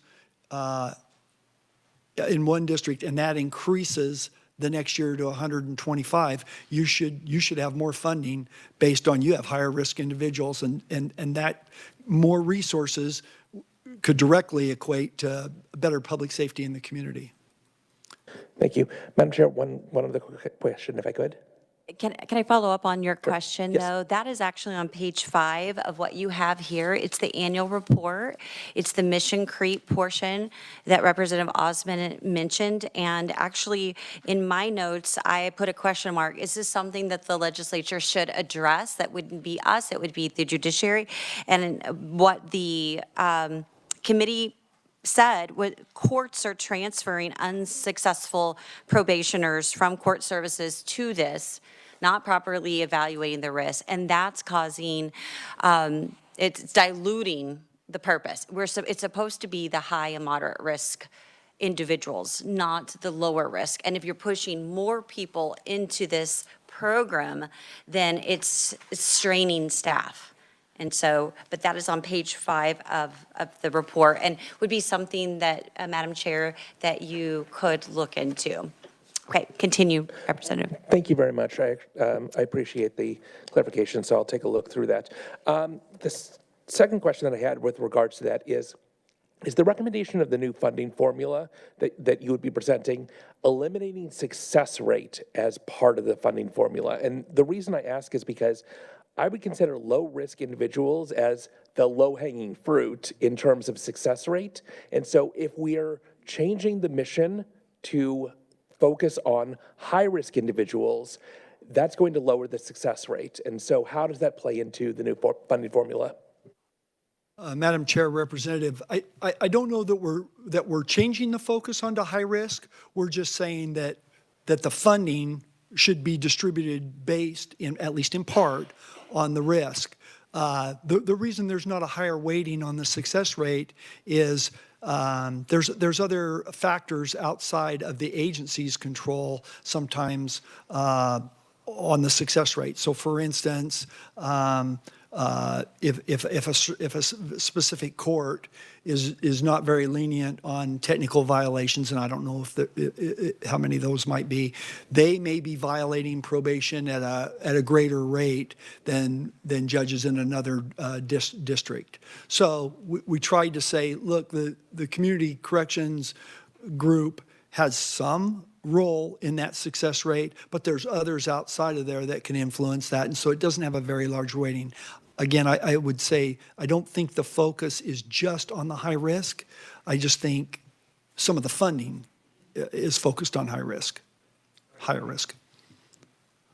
Okay, well, I'm going to take a stab at a few questions here, and then we'll open it back up again. So one of the questions I have is in the annual report from 2025, and it said that the relationships between local agencies and KDOC are strained, and it specifically mentioned trust and data, such as the Athena system. So we are always spending lots of money on IT, and is this another situation in which we don't have the right type of managing software, or we don't have the right data that is being collected? What's the problem there, and what does the report mean by trust issues? So. Yeah, Madam Chair, thank you for the question. So our Athena, which is an overhaul of our offender management system, which were brought up in 1978, so much needed. Phase 1 was implemented 3 or 4 years ago, and it was specifically mostly community corrections, parole, supervision in the community. There's some other factors. Phase 2 just went live about 3-4 weeks ago, so we're bringing the rest of it up now. There is some data that's a little harder to retrieve in that system. Some may not be collected. I don't know specifically what they're referring to, but as with anything new that comes along, there's been a significant amount of pushback, some of it justified into how user-friendly or how reliable the system has been over the first couple of years. I think that's better today. So there's some data there. I think we have our hands on pretty good data that we look at, and we share that with them. So maybe there's an agency director or the association leadership can speak to that. As to the trust factor, I believe the trust is based around this funding. Again, we've heard from them. We want a process that is transparent and that is equitable. And I think that has caused some distrust because it's been what it's been for so long. So we're trying to work that. I would say we've worked a lot on our relationship with our partners in community corrections. We've supported them on the funding increases that were referenced earlier. I think we've had 3 significant funding increases for community corrections over the last 4 years. We've been very supportive of that. We acknowledge that, and I think that relationship's getting better. Okay, question number 2, public safety. Public safety is mentioned throughout the annual reports as a goal, something very important. Obviously, it's important to all of us. It's also found in statute.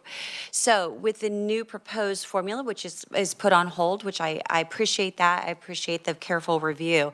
I want to specifically target the idea of public safety and kind of juxtapose it with the formula, the proposed formula, and what happened with Sedgwick County.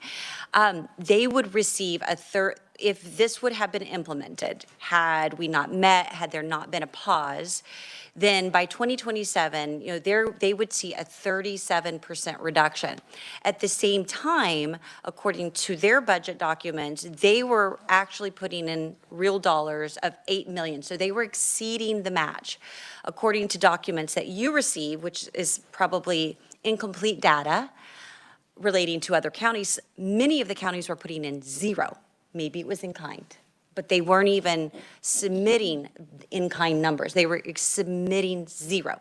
Now, we understand that's not verified, but at the same time, they're self-reporting these numbers. So if we look at public safety and an entity as large as Sedgwick County that has the #1 transfers into, and I just want to bring up some of these numbers. So they have the highest number of transfers. They have very high at-risk rates. They're taking those transfers from smaller counties, for example, my county, Butler County, we transfer out 106 individuals annually, it looks like, if this is correct, and then receive back 19, whereas Sedgwick County takes in, they transfer out 67 and they take in 305. And let's do Johnson County. They transfer out 219. They say goodbye to those, and they take in 88. So Sedgwick is taking the bulk. And I would only say, I'd like you to comment on the public safety aspect, but there's another side to that coin. I appreciate that they're taking those cases. I really do. But there's an additional cost to the counties that receive, and that means public safety outside of this program. There's public safety costs, homeless shelter costs, if there's any issues with employment, court costs. So there's additional costs that aren't seen and aren't realized and aren't reported, and they're taking those in. So if you would comment on the public safety aspect, in particular the 37% cut that would have been to Sedgwick County, the #1 recipient of our transfers, and then Representative Carper would like to follow up. Yes. Thank you, Madam Chair. I'll try to hit on all that you mentioned there, but I may miss something. You bring me back to it if I don't, okay? I apologize. Let me start. The 37% reduction in funding for Sedgwick County is substantial. No mitigating that. I just want to make sure one thing. That's over a 3-year period. It's not all in FY27. It's over a three-year period. And having just met with folks in Sedgwick County here in the last week or so, I think they might acknowledge what they've reported that they're spending is much less than that $8 million figure. Now, we'll take their word at what they might be spending, but that's not what they've been reporting that they're spending. And I'll come back to the public safety. Public safety is paramount. These programs, there's no point in having the program if we're jeopardizing public safety. There's always that balance of the cost of incarceration versus ensuring that our communities are safe and our citizens are safe. I would say acknowledging the concerns of Sedgwick County and the funding reduction. There's 31 counties in the state, and some of the others would say their funding is not helping them with public safety. Additionally, and it doesn't fully address like the homeless shelters and stuff, when someone comes in on a transfer, let's say someone comes from Reno County to Sedgwick County, the funding for that individual transfers with them. So it doesn't stay with Reno County, it comes with them. So that helps. Okay, and it was a very subjective question. I'm asking your opinion. So I'm going to go ahead and move on to Representative Carpenter. Thank you, Madam Chair. So you opened up the subject, and that's what our county maintains, that they don't transfer. We've been accused of transferring people there. So how does this transfer work? So how do the nuts and bolts of a transfer work? Madam Chair, Representative, great question. So there's some criteria that have to be met for that transfer to occur, and I'll touch on a couple. The most important, I believe. Number one, the individual requesting to transfer into another jurisdiction has to have a family member or a support person in that area. Kind of the thought is they'll have people around them that can help support them, maybe a place to live, support them financially, assist them getting a job, transportation, all those key factors that help a person be successful. So number one, they have to have someone in that county that's there as a resource for them. That needs to be verified. And then number two, they either need to be going to a job or have the prospect of a job in that county. If the criteria are met, the agreement is the receiving county is to take them on a transfer. If it's not met, or if the receiving county has an issue with that, they can bring that and we'll help intervene in the process and determine what's the best course of action there. So just to follow up then, it's not like they transfer them with no money. The funds follow them also. So it's kind of a moot point when you're talking about, I mean, it might affect your numbers, but it doesn't affect the budget. Is that what I'm hearing? Madam Chair, Representative, when a person on probation transfers from one jurisdiction to the other, one judicial district to the other, and that's agreed upon, the funds for supervising that person travel with them. Additionally, the receiving jurisdiction is not, if that person fails on probation, that's not counted against them in their funding for the next cycle. So what we don't want is counties saying, well, I don't think this person's going to be successful. I'm going to get them off our docket and let somebody else have them. It does not address some of the other factors that the chair spoke about that are out in the community, some of the other factors. That funding does not. So transfers are kind of a moot point. Is that what I'm hearing then? I'd like to hear why that's such an issue of transfers being transferred to another county from another county, no funding, or what is that? I don't think it's a moot point. I think that, and I'm going to send you the data that you provided about those transfers, so it shows you the different counties. I can't verify if those numbers are correct, and I don't know them over time. I just have what I received from the secretary about transfers and the numbers from our county and so forth. And the reason I don't think it's a moot point is because according to Sedgwick County, they're putting in $8 million for the program to keep it up. So whatever is being transferred for that caseload isn't the entirety of the cost, because this is a matching program and every county has to match. So the county that transfers, they don't have to match that transfer. And is that correct? They're only receiving the Department of Correction community caseload amount. Is that correct? Or is Madam the Chair, I count? believe so, yes. Okay, so they don't have to have that. In addition, they don't have to have any other safety net services that might help them as they're moving through to a successful outcome. The other thing I want to say is the Secretary mentioned two things that must be qualified in order to transfer someone. Actually, it's one thing because there's an or. There's an and or. So they have to have a family member in the receiving county and or an opportunity for work. Now, if you're in Greenwood County, it might be difficult for someone that only has a high school degree to find work. And so maybe it makes sense for them, or in Butler County, maybe it makes sense for them to send them to a larger population center where they could find work. So I get that, and it's not about, so my question's not about whether or not there should be transfers. Obviously, there should be.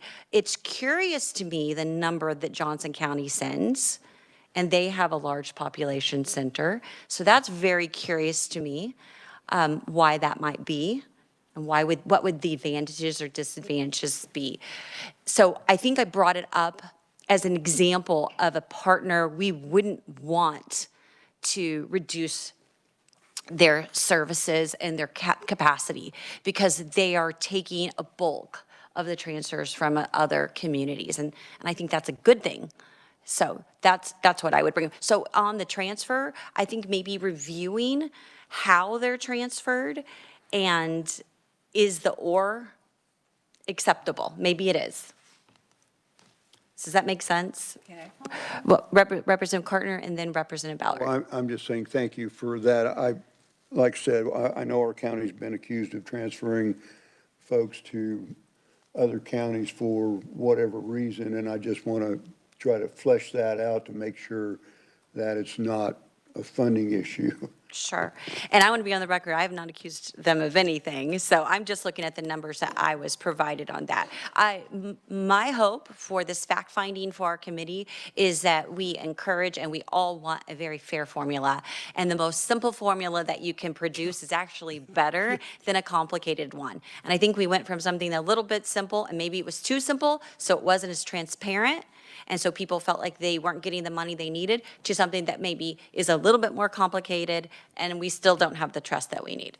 Representative Ballard. Thank you, Madam Chair. I'm just going to follow. I did not look to see how the transfers affect Douglas County. But one of the things that I think I have heard is we have the whole statewide program that we're looking at. And we don't just send people when they have to be for corrections to where they came from. We send them either to the minimum or the max, or we don't have availability where they came from and we put around. Am I correct about that? In other words, we don't have a formula. If you come from Douglas County, we're going to try to send you to Douglas County. Well, we don't have, we have a jail, but we don't have the rest. So how do you determine where they really go? Is it the availability or is it the offense they made? How do we decide where they actually go? Madam Chair, Representative, are you speaking to where they go when they are incarcerated or after their incarceration when they release back to the community? Well, both. Okay. Because sometimes where they are now, yeah, both. I understand. Thank you for that clarification. So on the prison side of things, when someone comes into the system, they all come to the same spot. They come to the receiving and diagnostic unit. And for men, that is at the El Dorado Correctional Facility. And for women, it's here in town at the Topeka Correctional Facility. And an assessment is done on that person. You know, they take the pre-sentence investigation. We do a battery of assessments and determine what their needs are and their level of risk.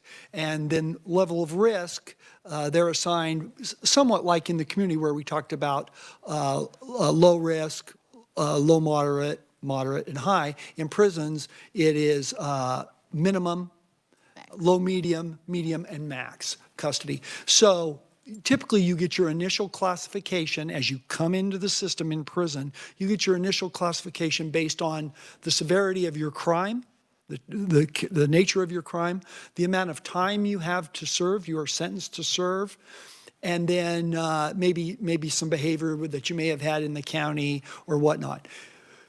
Annually, you are reclassified. We look at you again to determine, okay, how's this person's behavior? Are they getting closer to a release date? Those type things.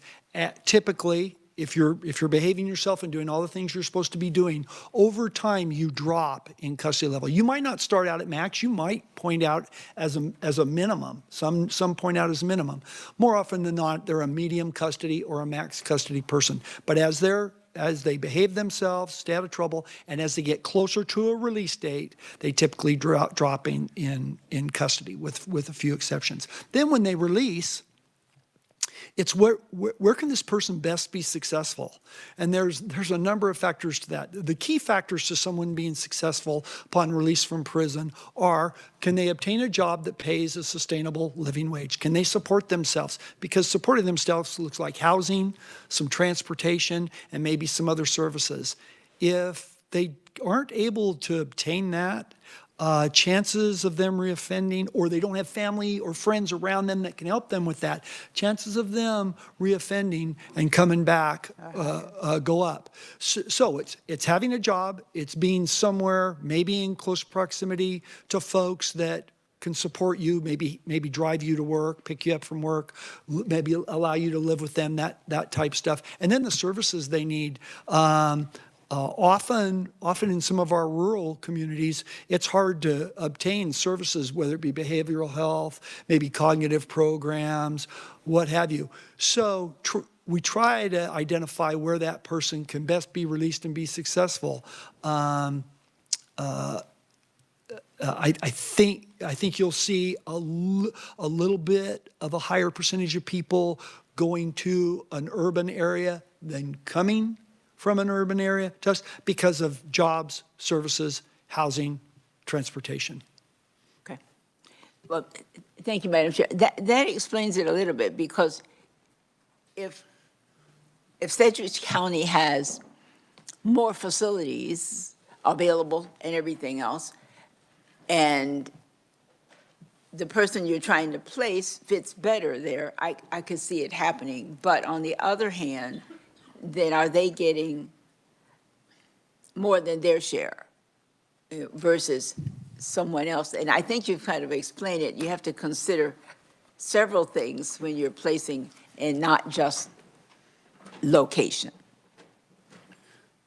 Madam Chair, Representative, that's correct. I think we have 2 or 3 counties that maybe receive a little bit higher percentage or number of people back to that community than they send to prison, and it's predominantly because of whether it's homeless shelters or it's some other type of housing, that type. It's just resources. If you're going to put someone in a very rural community and they can't get a job and there's no housing for them because that's where they came from, that's not a recipe for success.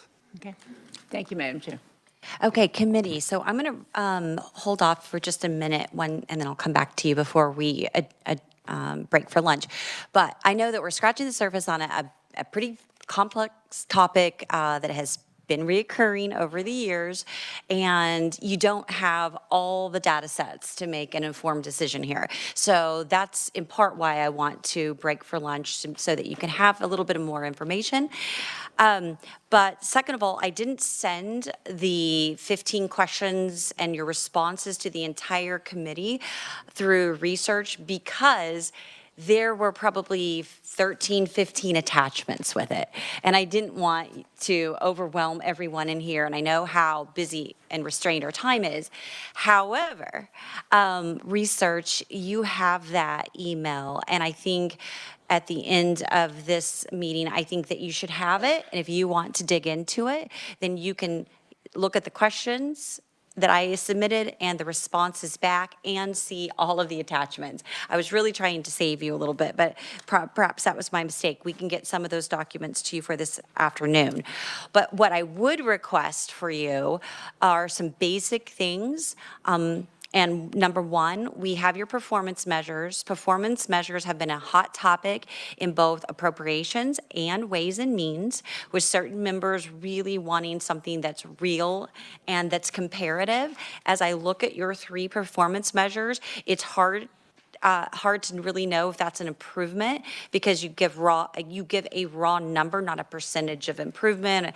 And so I would encourage you to look over performance measures and make sure that it mirrors your formula, make sure it mirrors your goals, and then update those. Another request would be the audit side. It says in statute that the secretary shall audit the plans, the comprehensive plans that are submitted.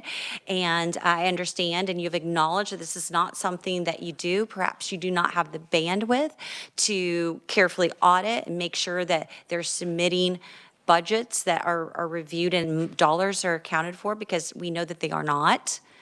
And also it says that through the rules that if a particular county is not delivering the way that they are not, their outcomes aren't what they should be, that you could within 30 days give them notice that they're not performing to the measures that you would like them to. And as far as I understand, I don't know that anybody was notified that anything was not done correctly. So I guess that my request, besides performance measures, is that you begin the process of really auditing before a formula is changed so that you can audit and really know the data, so there's not confusion from one county to the other. Number 3, the success rate. There have been questions about what that means, the definition of recidivism, the way that you use recidivism, the way that the counties use recidivism, the way it might be in statute. So review, what does that really mean? And then I think Representative Sutton touched on that number, that success rate, and couldn't you game that? I mean, maybe I wouldn't revoke, maybe I'd let him just move through the system, give him a lesser fine if they go to the, isn't there a way to game that so that you look better than you are, and what concerns that might have on public safety? So that would be something I'd like you to consider. And then 4th and final is not for our committee, but for appropriation, which would be the IT issue and whether or not you have what you need in order to make sure that there's good data and everybody has access to that data. So those are the things. The last thing I'd ask is, do you have time this afternoon? We are not going to be here late. The committee doesn't have all the information that they would need, and the formula is on hold, but would you be able to come back for discussion later today? Madam Chair, I had planned on being here Okay. for the duration of the hearing. And I'll bring my staff who are way more knowledgeable than me. If we're gonna go through the 15 attachments, I'll need them because they understand them better. Absolutely, but I'll be we are here. not. I'll be here. And then if I could just one Yes. comment, piggyback on a comment you made. None of this revised formula had anything to do with a lack of performance by a specific district or group of districts. It's been something that has been bubbling for years, before my time even here, and it was just us saying, okay, we're willing to look at it. You guys have asked and asked and asked. It was not intended to be punitive in any way or as a result of some lack of performance on the part of anyone. Right, thank you for that clarification. And final question, Representative Hoy. Thank you, Madam Chair. And I know we're going to have a little more access to this afternoon about the transfers, but does KDOC include, their funding can include supervision for other counties' residents? Can you, So if another county is supervising people who've been transferred in from other counties, KDOC does fund for that. Madam Chair Representative, whatever jurisdiction that person is living and being supervised in, that's where the funding goes. So that person could, in theory, if they moved 2 or 3 times, that funding will follow them. That might be a little bit of exaggeration, but if a person moves from the 1st judicial district to the 10th judicial district, and it's all done and everybody's agreeing, the funding, that supervision of that person will count for the receiving jurisdiction's funding.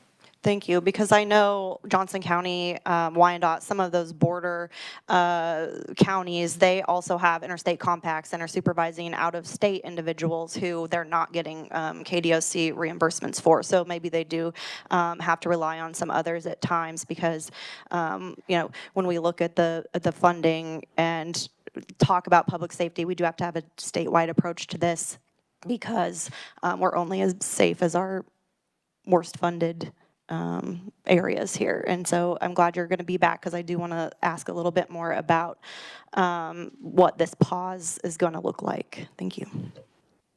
Okay, great. And if you're able to provide back, if your team's able to provide back the caseloads over time by risk level, so from 2022, that'd be awesome. And from KLRD, if we can get the judicial map printed, the agency funding from 2022 through 26 so that we get an idea of what it was prior. And off of your email, the final revised KDOC 3-year allocation. We have the 2026, but if we can have the 3-year, and then the last document would be the PIT funding allocation data. And I will just leave that little note right here. If you send me an email. Okay, I'll just, yes, I'll just give you that, and I don't have my laptop's not pulled up, but I can pull it up. Anyway, all right, so committee, thank you guys for indulging on this topic, and it's 12:24. So what do you think? How much time do we need?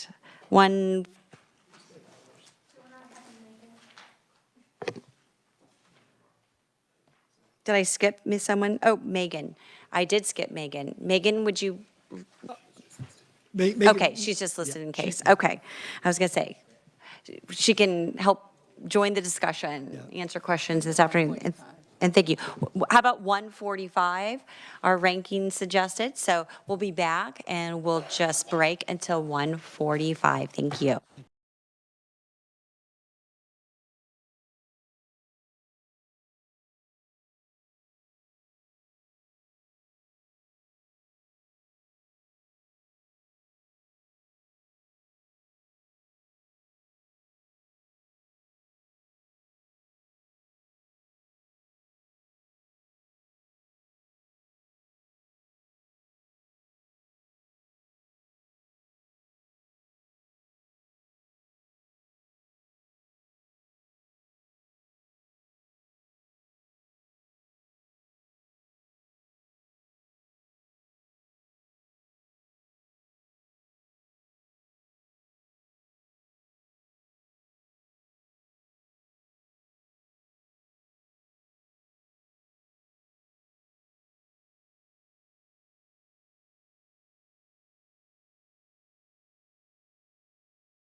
All right, committee, welcome back to the Select Committee of Government Oversight. Good to have everyone. Apologies for the delay.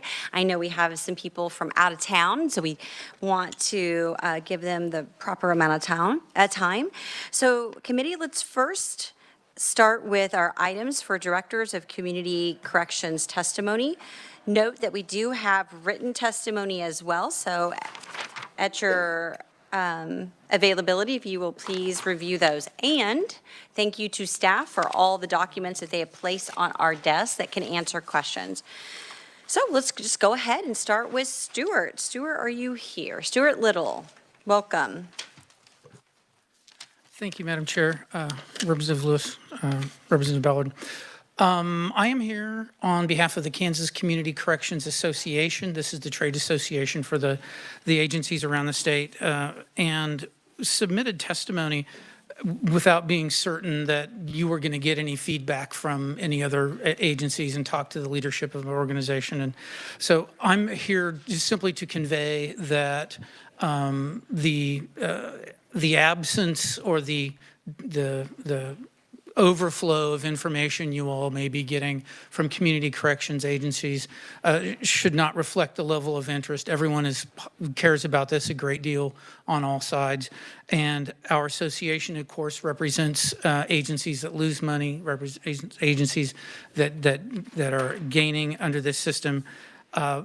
I'm simply here to say that we actually are having our twice-a-year meeting today and talking about what to do in terms of the formula. And our association president is appearing in front of the Joint Committee on Corrections and Juvenile Justice on Thursday. And I think by the time he shows up there, we're going to try to put together an overarching position on behalf of the association, because I think everybody's still kind of talking through components. I would note that the pause that DOC is implementing is a positive move, that your interest in this levels the playing field a little bit as we have conversations about what a new version of the formula might look like. And we are, one last thing I would note is for you all around the state, and these are organizations that are part of county government. They go through the budget process at the county level. They get approved by the county commissions. And so I would encourage everyone, if you have not heard from your directors, to get feedback, because that's the most important link to what's going on back in your communities. I'm happy to answer questions at the appropriate time. All right, thank you. Are any questions for Stuart? Thank you for being here. Thank you. All right. Next up, we have Stephen Stonehouse, and I don't know if Pete's here or just you, Stephen. Oh, Pete's back there. Oh, hello. They're both here with us from Sedgwick County. Welcome. Thank you. Thank you, Chair Williams, Vice Chair Lewis, and Ranking Member Ballard. I'm Steve Stonehouse. I'm the Director of the Sedgwick County Department of Corrections. It's an honor to be able to speak with you today about the Kansas Department of Corrections proposed funding formula. You have my written testimony, so I'm just going to go over the highlights. The Sedgwick County's position is that we do support a funding formula. We believe it's important to have a formula that is transparent and equitable across the 31 disparate judicial districts. Our specific issue with the proposed funding formula is many of the elements were included from the Act, were elements listed out in the Act. And it's our position that we don't know if these actually will improve, enhance, or support public safety, or it's just an equitable way to split up the funding pie. For years, we have submitted a grant application to KDOC. It's been approved and it comes back to us with our plan of the programs we're going to implement. We've not been notified that we've been deficient in any of these areas. So including the current year, we're working on a plan that we've based on feedback we get from the agency and decisions that we make based on the outcomes. So other than this formula, nothing has changed in our community. There's been no risk difference. The level of crime, substance abuse, mental health problems remain the same in Sedgwick County. This funding is the only thing that changes. So that gives us pause and is quite concerning to us. Additionally, we're concerned that going forward, this could also allow the formula to be changed based on horse trading, politics, whatever, without some consistency in what the elements are going to be. And we would like to see those elements verified by a neutral third party, such as an educational institute or a national research firm. Department of Justice funds several of those around the country to take a look at what the needs are in every county and come up with a funding formula that is equitable and transparent, but most importantly, enhances public safety. I think any changes to the formula needs to be done to at least keep public safety on the forefront. And that's the main concern that we have. We support KDOC's pause on this situation. We stand ready to participate and support these efforts to ensure that a funding formula truly enhances public safety in Sedgwick County and around the state. I'm happy to answer any questions or anything that I've overlooked or anything that you may have questions about now or when the time is right. Stephen, you're our only other in-person testimony, so I will just open up for questions right now. Committee, any questions? Yes, Representative Hoy.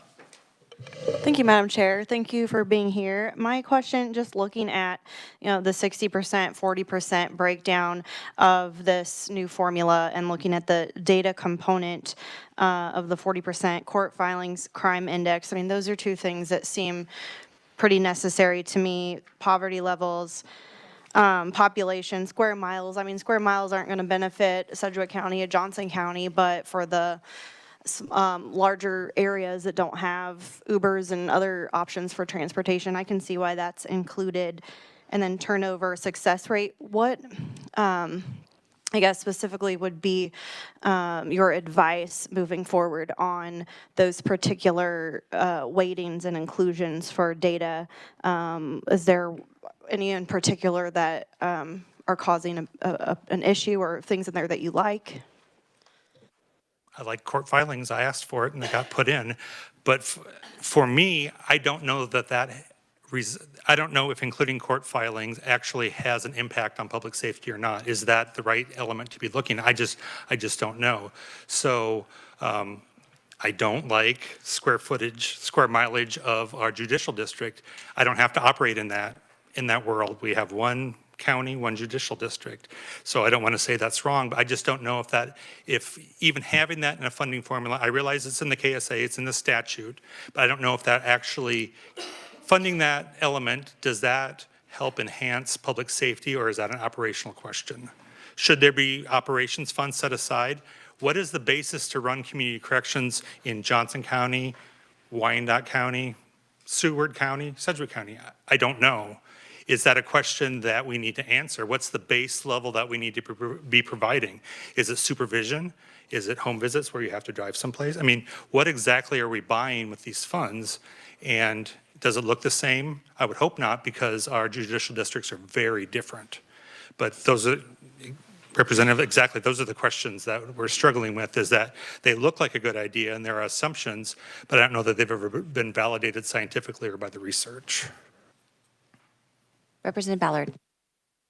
I want to follow up on your service. I really appreciate your being here today, and also saying enhancing public safety.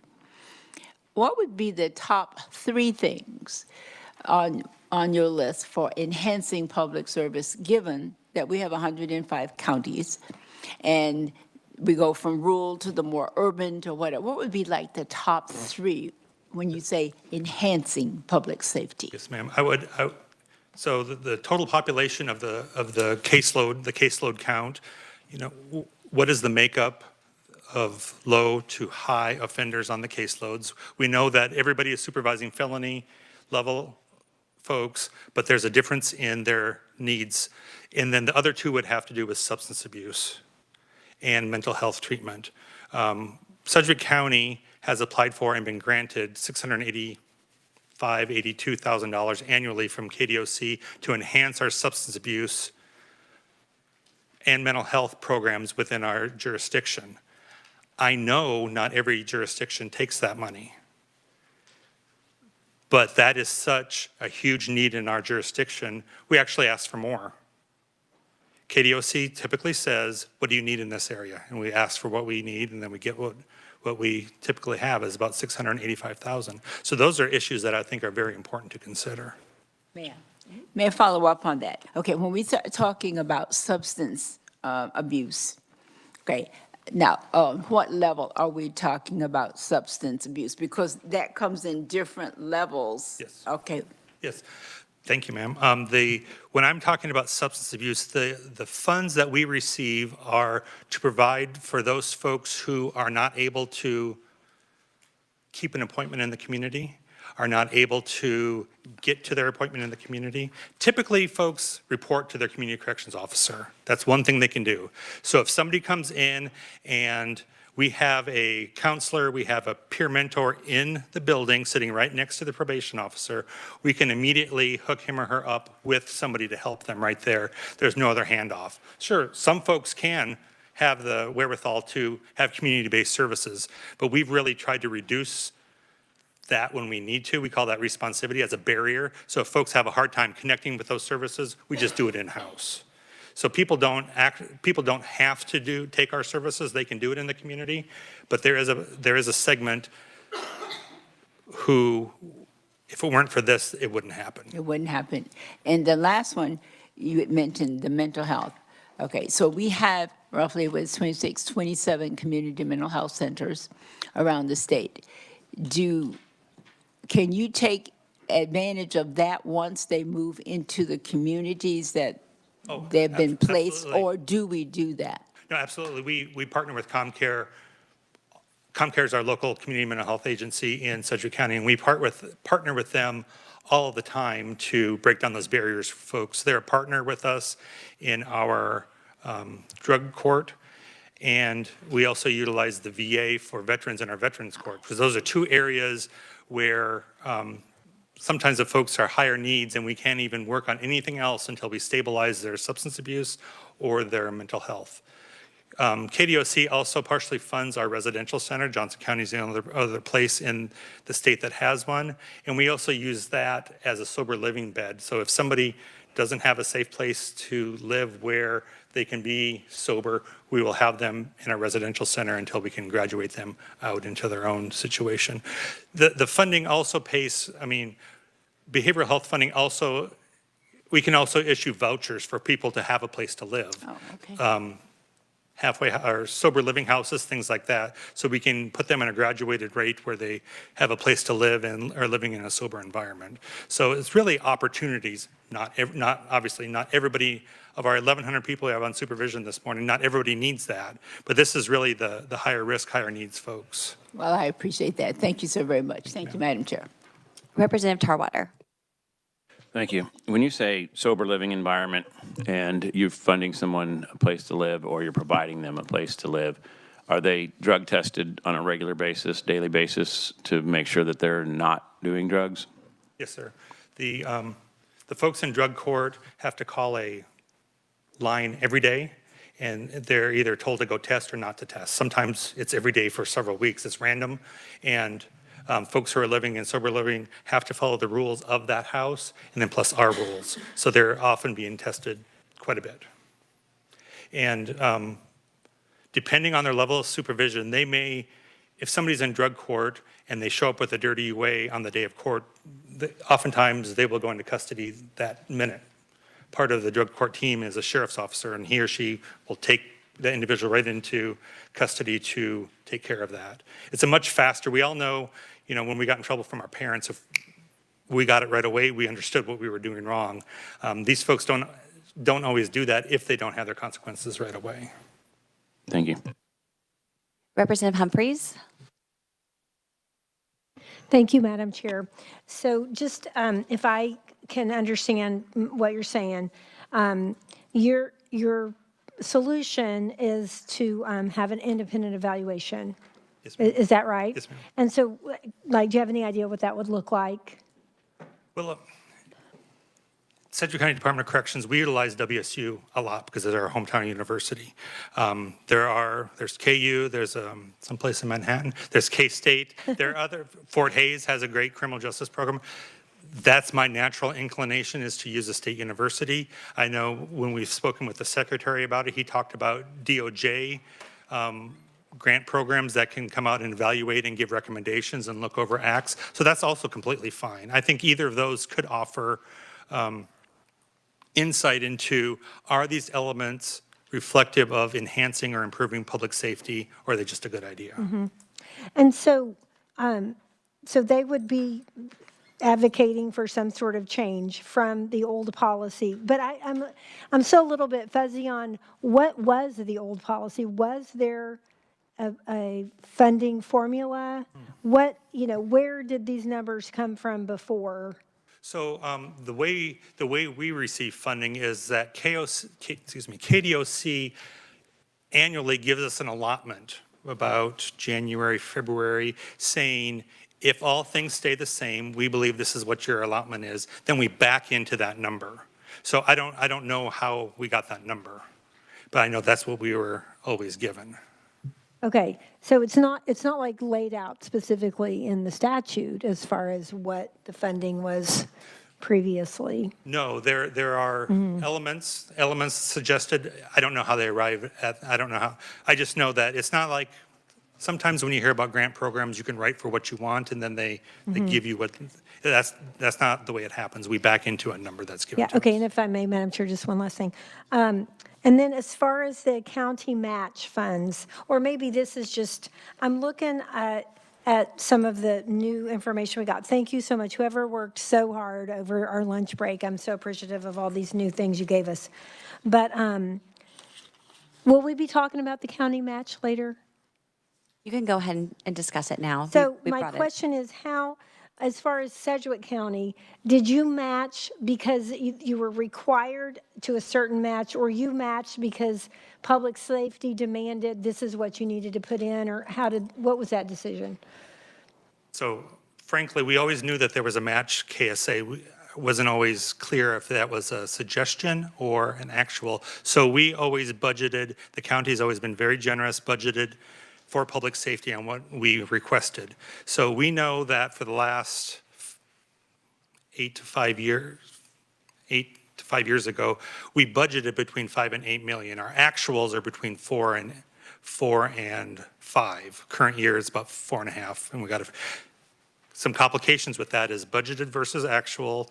We never counted in kind. It's our opinion that that doesn't count. I'm not opposed to it. It's just, and 2 different calendar years, the state calendar year and the county calendar year. So sometimes when we were talking, we tripped over ourselves, just be honest. We tripped over ourselves because we had 2 different funding years. But we're pretty confident saying our budgeted was between 6 and 8 and our actuals between 4 and 5. Okay. Based on our request. Sometimes, just being honest, sometimes we reported it to KDOC. Oftentimes we did not report the full amount. And you never included the in-kind, you're saying? No. Do you know if any other judicial districts ever included any of the in-kind? I don't know for sure. Yeah, okay. Be interesting to know that. Thank you. Thank you, Madam Chair. And the secretary does not know. None of these budget numbers were validated. None of them were audited. They're reported, and they'll provide a question, and they respond back on the question. It may not be the total amount, but we'll definitely give them an opportunity to talk about that further. Representative Carpenter. Thank you, Madam Chair. Just to piggyback on that, Steve, so was there a reason why you didn't report the in-kind donations? It's been our understanding that the KSA says expenditures, so we took that to mean either budgeted or actuals, but we didn't believe that in-kind was allowed for there. And so now you want us to allow that? It wouldn't hurt us, quite frankly. So we have quite a bit of in-kind. Representative Ballard talked about mental health. They do quite a bit for us that I don't believe that they're reimbursed for. Okay. That's just something, so that's going to be important in any formula going forward, is what do you want to count? Is it important for the local jurisdiction? I don't know. Is it important for the local jurisdiction to kick in? Is that something, I mean, the law says it. Is that something important going forward? I don't know if I've read somebody else's testimony from a different judicial district where they do not. And she explains why in her testimony. I don't know if you have that from Saline County. But I've never been, with my peers, I've never known it to be a secret or something that anybody was hiding, that we do or we do not. It's just always been a fact. Very good. Thank you. And just a note on your agency funding, 22 through 26, it does provide the county matching funds, and it looks like there's about 20 that actually reported zero in 2022. And so that doesn't mean necessarily it's zero, because now we know that it's not counting everything. And that's why the request to be sure and let's verify, let's go back in time and even verify a few years and let's see what counties are doing. I would just add, Yes. Representative, I'm not trying to interrupt, but I know our CFO just opened the budget book when this was asked at a staff meeting. She just opened the budget book and said, these are the budgeted items. That's where the 6 to 8, she just found it in our budget book. It wasn't, so it's published, it's online, it's filed. So that's where she got the number from. So just. And so every county should have that. It's there somewhere and it's just probably not the right questions or data is being requested, and so the counties are not reporting it. Right. I wanted to ask about the caseloads and the point in time data and how they want in point in time, and it's based on the risk levels. So has your point in time data gone down over the years, gone up? Have your high risk levels 1 and 2 gone up over time, down, stayed the same? Give us an idea if 60% of the caseload is, or if 60% of the new formula was caseload, how would that have mattered to Sedgwick County? I think the caseload count is, at the point in time, KDOC always presents us the number and then allows us to correct one way or another if what we're seeing is actually true. So that's been very transparent and forthright. I think our numbers, so if somebody starts at the highest level, over time he or she may move up and down depending on what's going on with his or her case. So they may be low risk today and high risk tomorrow, depending on what happens. I think it's generally not a bad way to look at things, that the number of people, the higher the level, the more scrutiny.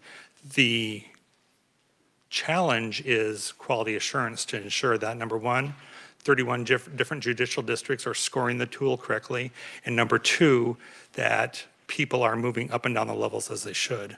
We do that internally as part of our own quality control, but that's a challenge for a state agency to oversee that, is to ensure, because they're the ones that train us on how to do this. So are we applying the formula, the tool correctly and coming up with the right risk level? Okay, but just a little bit further specifically, your caseloads Yes. in totality, as well as the two highest risks, are those numbers, is the trajectory flat, going up, going down? Overall, our numbers are down from when they have been. They rock bottomed in the pandemic and now they're climbing, but they are down. The higher levels, I believe, are flat, if not slightly up for those. Okay, we can ask the secretary about the other jurisdictions if their numbers are the same, because we don't have data for that right now, but we've requested it. Representative Ballard. I'd like to follow up with something you said, especially when you mentioned community mental health and the fact that you get a significant amount of assistance from those centers.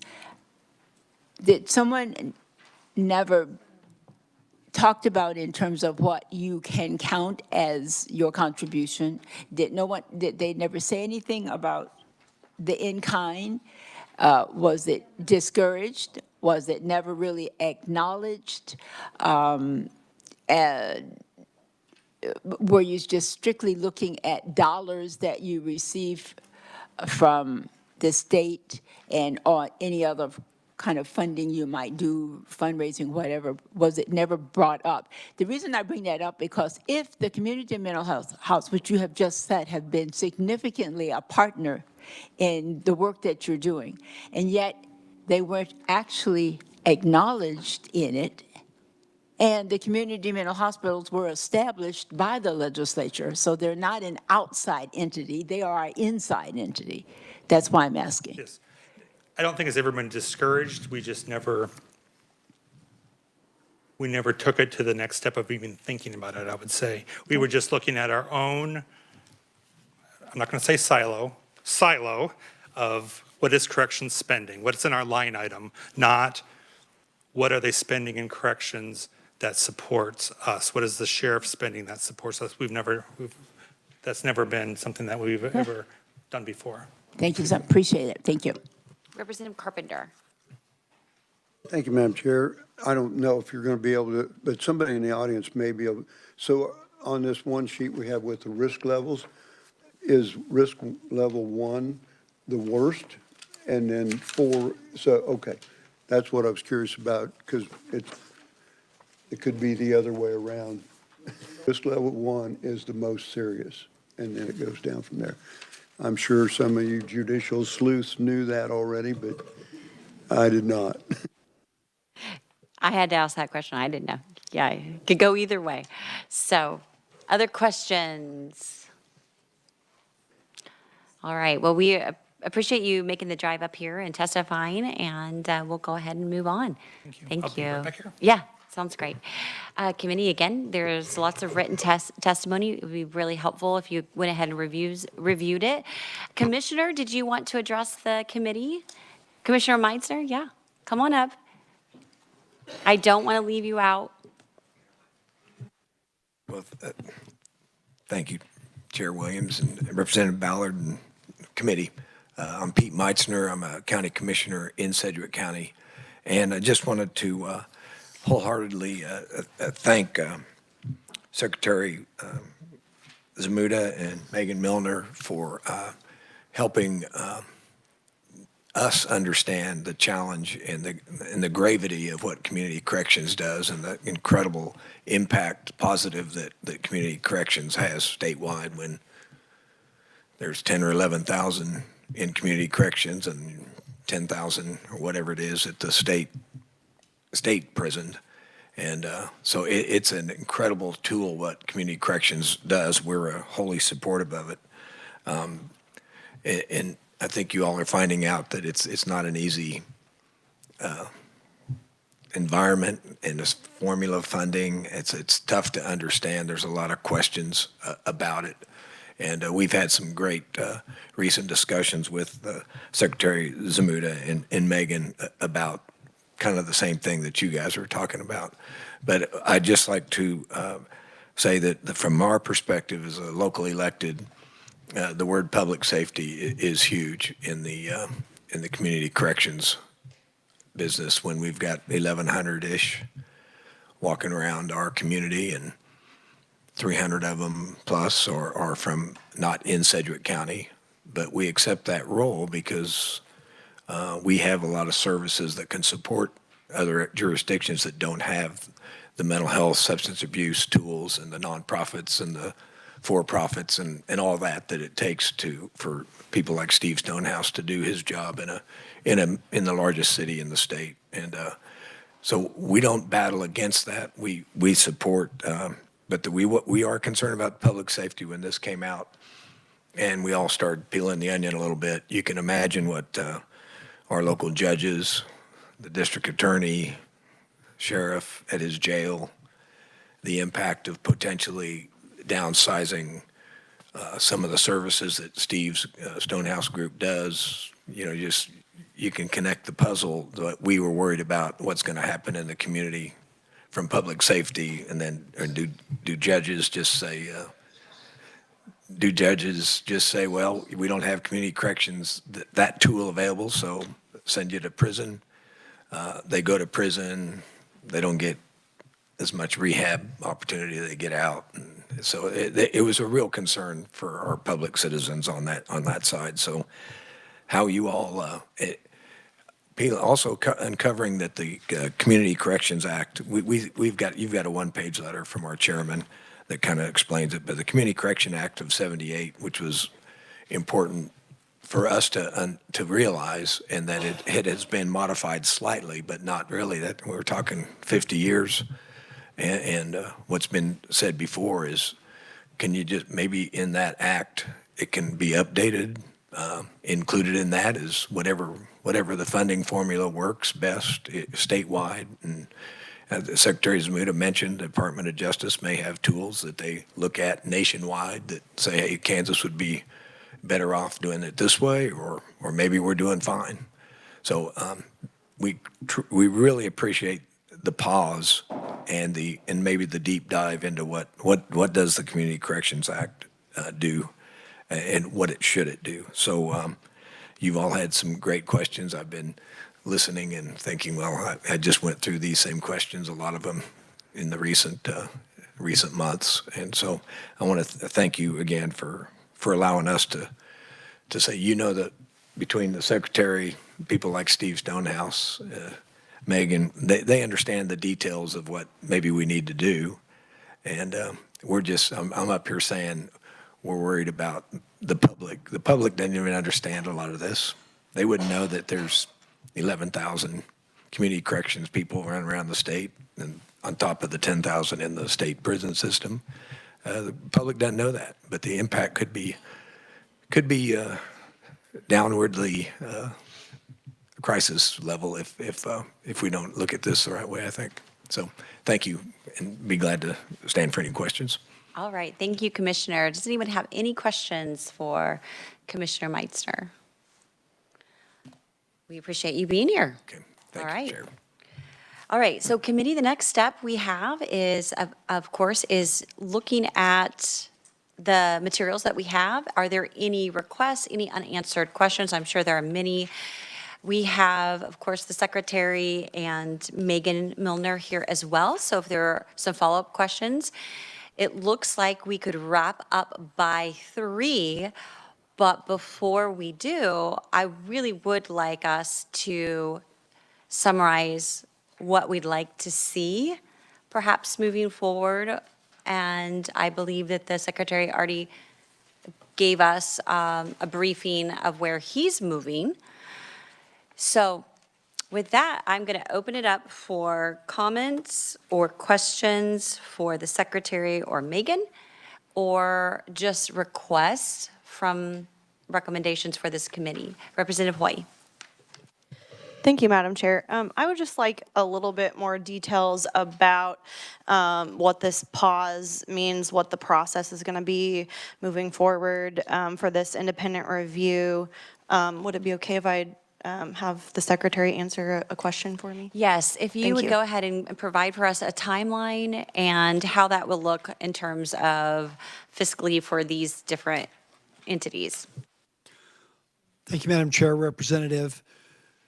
So we hit pause and said, look, to build confidence and some and transparency, make sure people understand what we're going to do. We thought it best.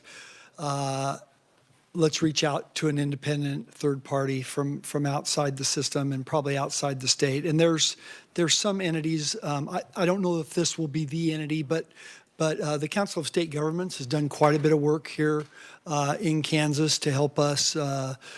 They came on board when we had the Kansas Criminal Justice Reform Commission, helped us at least see what's going on nationally and help us form some recommendations. So we've already been reaching out, trying to identify an entity like that we can get in here either through a grant or some other means to lead that effort. That won't be just KDOC, and that entity will involve directors, other stakeholders, maybe some legislators if they're willing to be a part of that. Certainly, we welcome anybody to be a part. I don't have a time frame on that.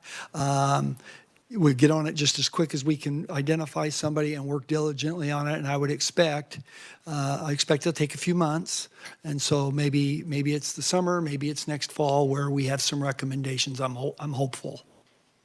I really don't have a set time frame. Okay. Apologize. Well, thank you, Madam Chair. And I do appreciate that this is going to be in motion because while it does, I am convinced that we need some more buy-in for this modernizing our formula, but for the majority of us in the legislature, our districts were going to see an increase and now are going to have a delay in that. So it is definitely a process where I think right sizing or, figuring out this formula is complicated. And so I think this review will hopefully help with that buy-in. And I just want to make sure that my recommendation, Madam Chair, would be to move swiftly on getting this formula figured out and implemented.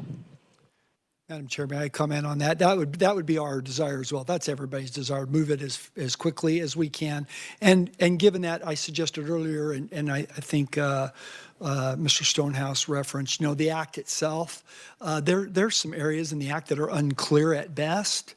Maybe it's not got the most modern. That's probably the heavier lift. I would look to this entity and leading the work group. What in that act maybe needs to be modernized? That might be a little more work, and maybe it's a two-part process. Maybe it's a funding formula and maybe an act, or maybe it's all together. But you have our commitment. We'll work to identify a party and move forward as quickly as we can.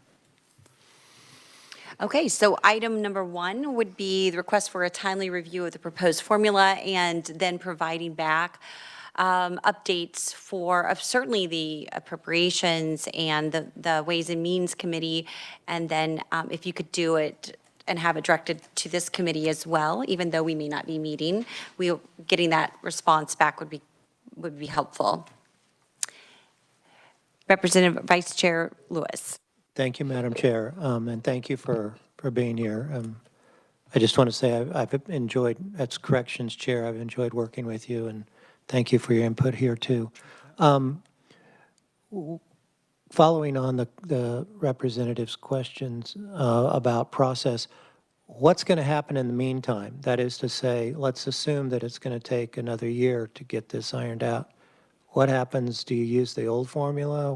What's your thinking there?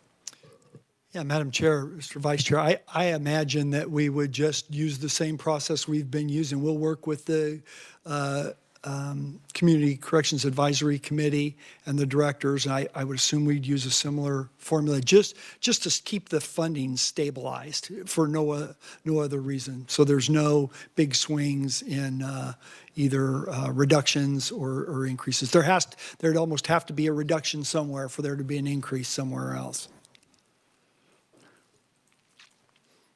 And I'm just going to add on to these recommendations that were mentioned prior, and that would be to review the matching funds from each of the entities because they're not being reported consistently. So if you would absolutely review those. And of course, the statute on whether in-kind is allowable per the explicit statute when it says expenditures. Do we have other instances in statute where it says expenditures and that also can be in kind? From at least the K-12 perspective, it seems like when in kind is allowable, it's actually designated or it's mentioned. But if perhaps more a broad review of statute, perhaps the revisers could let us know when the word expenditures is used, is that often in kind? And maybe, maybe Appropriation Chair has an opinion on that. I don't know. If not, no worries. I will comment on that. The question is really on expenditures. The statute's very explicit. It says expenditures. It does not say in kind. And I think Representative Hoy's question was, well, maybe it would allow in kind. And I think your thought was, well, maybe it does allow in kind. But we have at least 20 judicial districts that are reporting 0. So does that mean that they have in kind dollars that they are balancing with this matching? My only point was it doesn't, I would think that in statute we'd be explicit if we were allowing in kind rather just allowing it to be inferred. That's just me, but I don't know. Okay. Okay, Representative Ballard. Thank you, Madam Chair. I'm happy to follow up on that. Whenever in kind, whether I'm doing a grant or when it's been stated, they've been very specific about what would be allowed or what you could use as in kind. And when you said mental health, I'm sure that would be one of those things, but they can be very specific. Otherwise, you could get anything that was in kind. The person came in the door and they gave us $100. That could be in kind, or we did a fundraiser. But if they're very specific about what could be counted as in kind, then across the board, they all use it. Not just the rural, not just the urban, then it's recognized that that is valid and it's also considered reliable. Okay, thank you, Madam Chair, Representative. So when you've heard the testimony today, this is a very complex process on a very complex issue. And if there is a way to simplify it or to make it crystal clear what's expected, I think everybody would appreciate that. So I think part of that review process, bring that independent party in, maybe look at the statute, and there's a lot in that statute. It's pretty lengthy, got a lot of components to it, but maybe identify some of that which needs to either be like in kind. I think it should be clear. You either can have in kind or not. But again, I'm not the interpreter of that. But when it's not explicitly in there, I think it leaves it to interpretation. So things like that, if we could clean that up and simplify things, I think it's in everybody's best interest. Okay. Representative Carpenter. Thank you, Madam Chair. So I just have, we'd asked for this sheet here, the one I was just asking about, the highest and the lowest. So when I look down through there, risk level 1, is that an actual number of people, or is that a form? What makes that number? And there's, like my district, 34. Is that 34 cases? Is that 34 people that are the highest risk? Then the next one is 75. And Ben's, that's the only reason I ask this, Madam Chair, is because if that's 60% of the weighting for this formula, then I just need to get my arms around. The others are pretty felony filing and the poverty level and all that, but I'm trying to get my arms around what that number is there, what that is.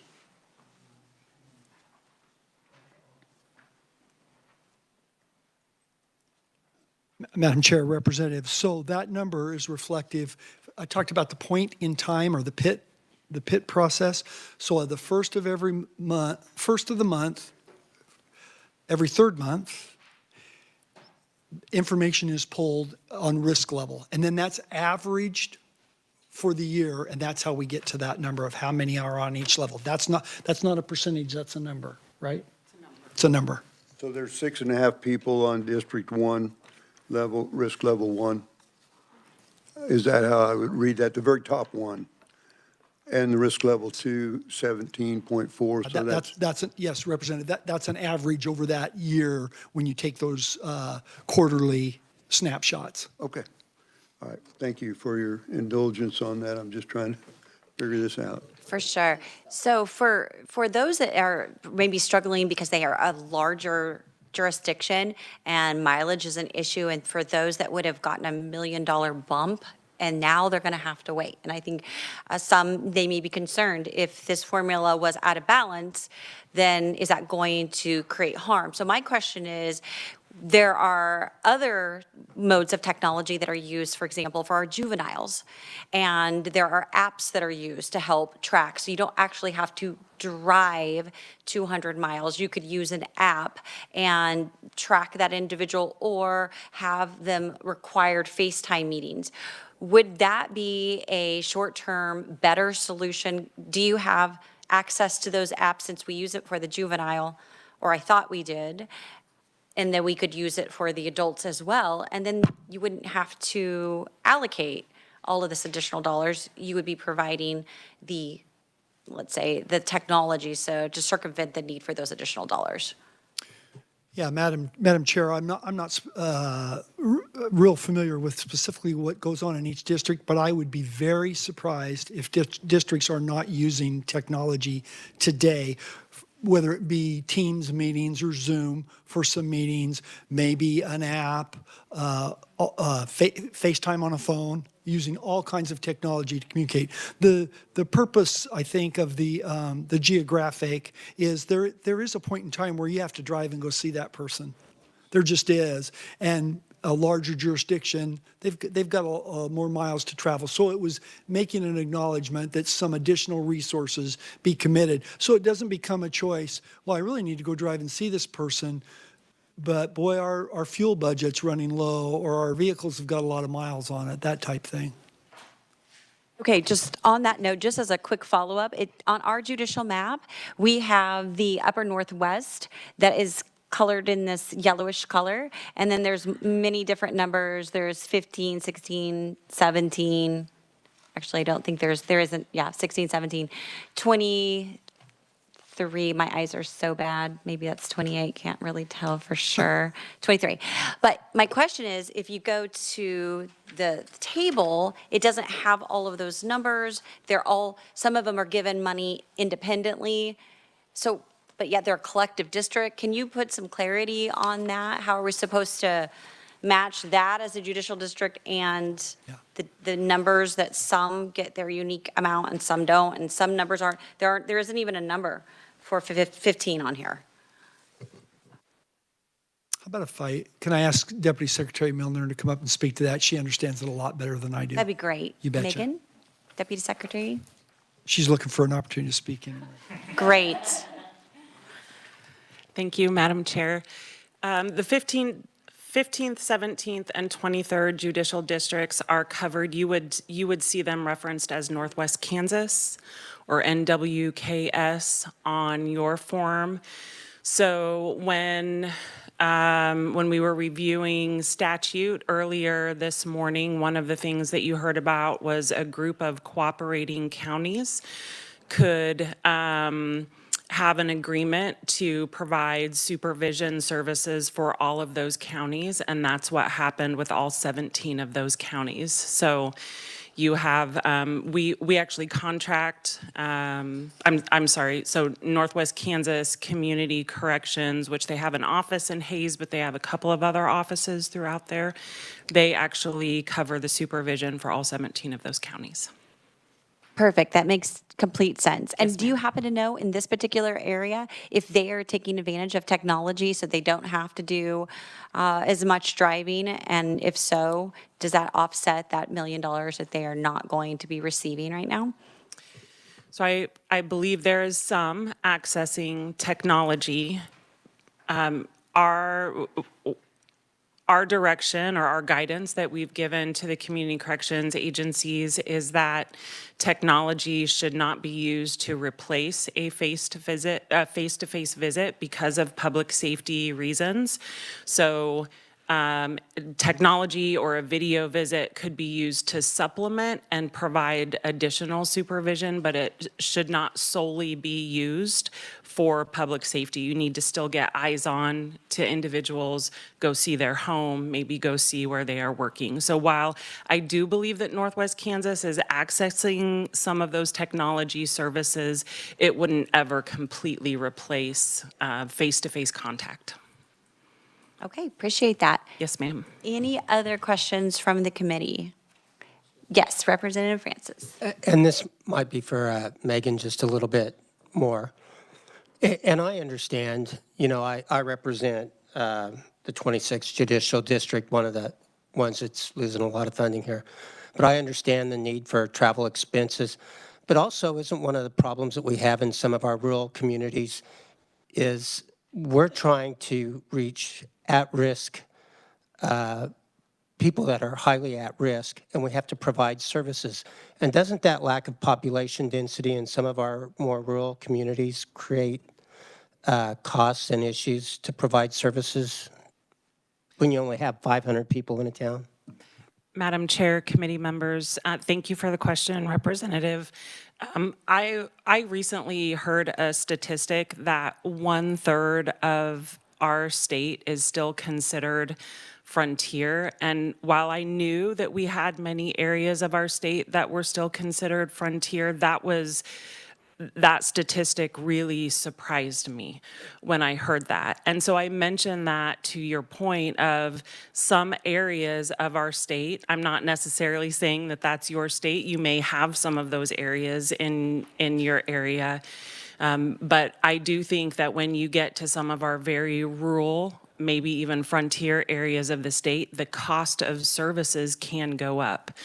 So while we can use technology, and that's afforded us a lot of flexibility in a lot of different areas over the last many years, there is still a cost for some of, whether it's for the technology service itself, or a lot of folks who are justice involved may not have regular access to technology, so they may still have to travel.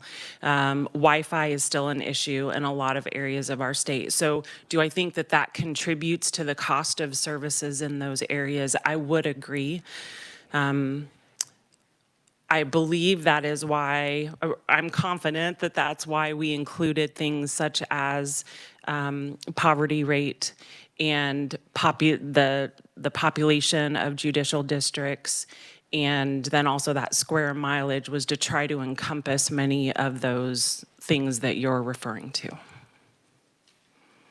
And this is more of a comment. I'm a big fan of people having skin of the game in the game and matching from local communities. But as I look at this map, I'm a former county commissioner, and it's really difficult to get 6 counties or 10 counties in a judicial district to all agree about the skin in the game that they need to put in for a state program. There's no answer to that, but I'm just saying that is part of the political calculation. Yeah, definitely. Getting everybody to agree is tough. I would also add that I think, and maybe you've done this, so let me ask the question, was there a survey to all of your counties asking about what are the most important variables that should be assessed in order to maintain public safety? Because if public safety is the #1 goal, and of course we would love to have reduced numbers in Department of Corrections, but Madam Chair, committee members, we did not conduct a survey necessarily, but all of the data elements that you were provided, as well as all of the discussion that we had with the Community Corrections Advisory Committee, that all of that information was given to directors, and then we had multiple forums. We had some that were over technology. We had some that were in person. A lot of directors provided me with written feedback. I met individually with a few directors. And then I would also add that the Community Corrections Advisory Committee, because they represent different regions of the state, many of them were also communicating with their regions and getting input. And then I believe that as an association or as a group of directors, it's my understanding they also had some individual meetings just with all of the directors. So while we didn't necessarily put out a survey, there were multiple attempts to try and solicit input from all of the directors across the state. okay, I appreciate that. I know you've made lots of attempts, and perhaps Stuart with the Community Corrections Association could put forth a survey asking about what variables they like and don't like, and which ones have, I don't know, any type of evidence to support that they can point towards greater public safety. All right, committee, I think we've done a pretty good job. Let's take a minute to wrap up some of the items that we are requesting. And we can put those in a form of summarizing our meeting. We can ask KLRD to do just a little summary, which they normally do anyway, like a report. And then we can include our recommendations, if that sounds good. Does that work? Okay, Vice Chair. Okay, so here's what we have so far. Let me know if these are agreeable and if you would like anything else, or if these are not agreeable. So first, we have the request for timely review of the proposed formula and report back to the committee, as well as the Preparations, Ways and Means, including their process moving forward. Number 2, request for review and reporting of the matching funds. So whether that requires a survey, and please do that over several years so we have something to compare. At least several years, that would be a minimum. 3 is usually better. Number 3, review of success rate, the definition for any of our measurements, including recidivism, making sure that any of our terms that we're using to measure something are either A, consistent with the statute, B, consistent with rules and regs, or C, consistent between the state and the county. So 4, review and make some amendments regarding the performance measures so that they better align with your goals and where you're moving with funding formula. 5, review the caseloads, the PIT with the risk levels over 5 years for that 60%. So I think that's the one thing we don't have in front of us. We really don't know that shift. I think we heard that in Sedgwick County, your numbers went down after COVID. Did they go down other places? Are they going up in certain areas? We just really have nothing that gives us any idea. And 6, survey on, well, this could be something that I would love for someone to do, and perhaps it would be Stuart, when that survey on those variables, or any variable that most impact public safety. So though there have been forums and opportunities and committees, and I'd be curious now that people have had a look at the formula, if they think that those variables will best impact public safety, and if not, what are those variables that really fairly impact public safety? So those are the things that we have on our list. Are there others? Representative Ballard. Not others, but I did not hear specifically in kind. And I think to say matching funds seems that funds is going to be funds, but in kind should be maybe its own, and that to recognize whether or not we're going to officially notify all that they may use in kind. For example, give examples of what it is you're asking for so that people are not misled. Thank you for bringing that up. Okay, so I think part of that would be requesting that the revisers review statutes, and the statute in particular that we're talking about here, when it says expenditures, if we look at look at the whole council of statutes in general, would that be consistent the way we would interpret expenditures elsewhere in statute? And regardless, not changing statute today, so it is what it is. When they report matching funds, please break it out into in-kind. Give them an opportunity for what we're collecting and trying to understand. Secretary, does that sound like a reasonable request?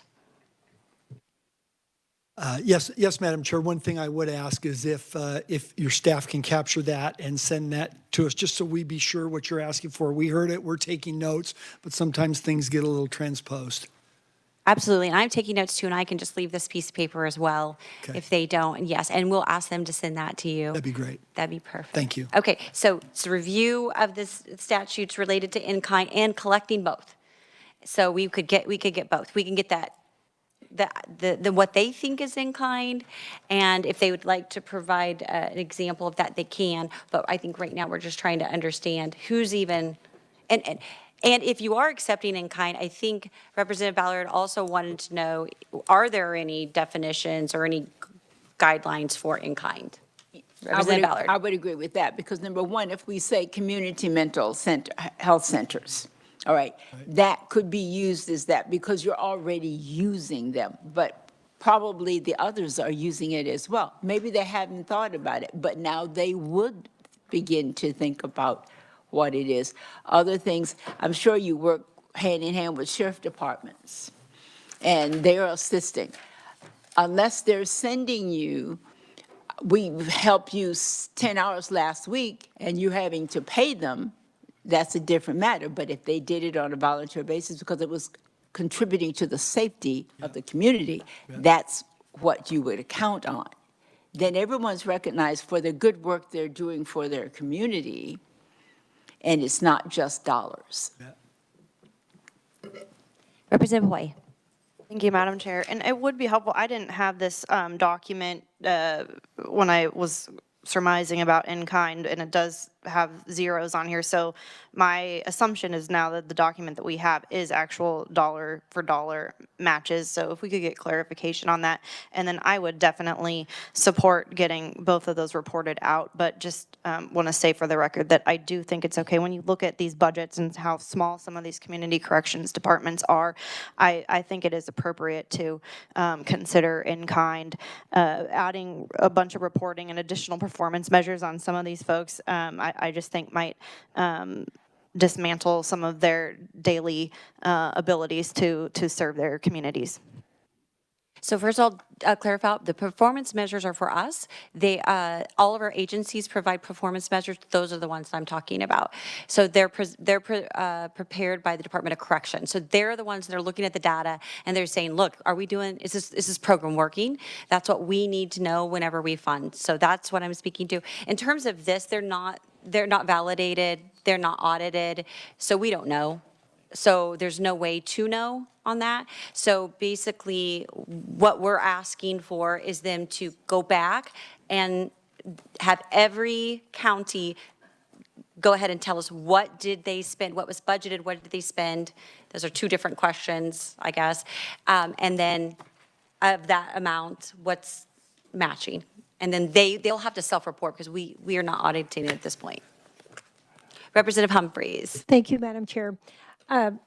Earlier, I think it was the first question I asked this morning, it was about if we wanted to have programs that reduce recidivism, so it's public safety, what's included in that? And in these grants, and then Jill actually, when she gave her report, she answered a lot of those questions. But if we're going to go to the trouble to decide what's in kind and what's not, what are they, what's, you know, what is included in kind, and even what's included in expenditures. It seems like if we're going to have apples to apples, is it within the purview of this committee or whoever to just say what can be included? What is behavioral health? Do these include capital outlays? The grants, but also the community, the judicial district, what they put into, like, is there a definitions on what can be included in all of those things? Sure, and I think that can be kind of fleshed out by the secretary, because right now they're not audited or verified. There are technically no matching funds, at least on paper, required, because there are 20 of them that are saying zero of any kind, whether it's expenditure or in kind. So, but yes, if we're truly going to distribute or allocate funds based on the partnership, and if that's truly the priority, or is it something else, then what are the criteria? Let us know. Is that important or not? What are the things that are most important? And let's do that. And then ultimately, funding. Are we funding at the level that we can have good public safety? That's a question. Okay, well, I'm going to pause just for a moment. This is your last opportunity. We have some recommendations. Mr. Vice Chair, would you make a motion to accept our recommendations? I'd be happy to do that, Madam Chair. I move that we vote to approve the recommendations that were set forth by the committee chairwoman a few moments ago. Is there a second? There is a second from our ranking. Any further discussion? All right, remember these recommendations are not binding. They are just representing what we discussed today and what we hope to come, or the takeaways moving forward. All those in favor, say aye. Aye. Any opposed? Motion carries. Okay, committee, you have done great work. We do have one more day that has been allocated for our committee. I do not know when or exactly what, but it could be an early Christmas present. So I will be in touch with you all. And let me ask staff, is there anything else that I'm missing that you need from us? And all right, Susan's got all of her papers. You guys did great work today, and we thank everybody that was able to come on out. So it's 2:59. Applause for us. We are adjourned.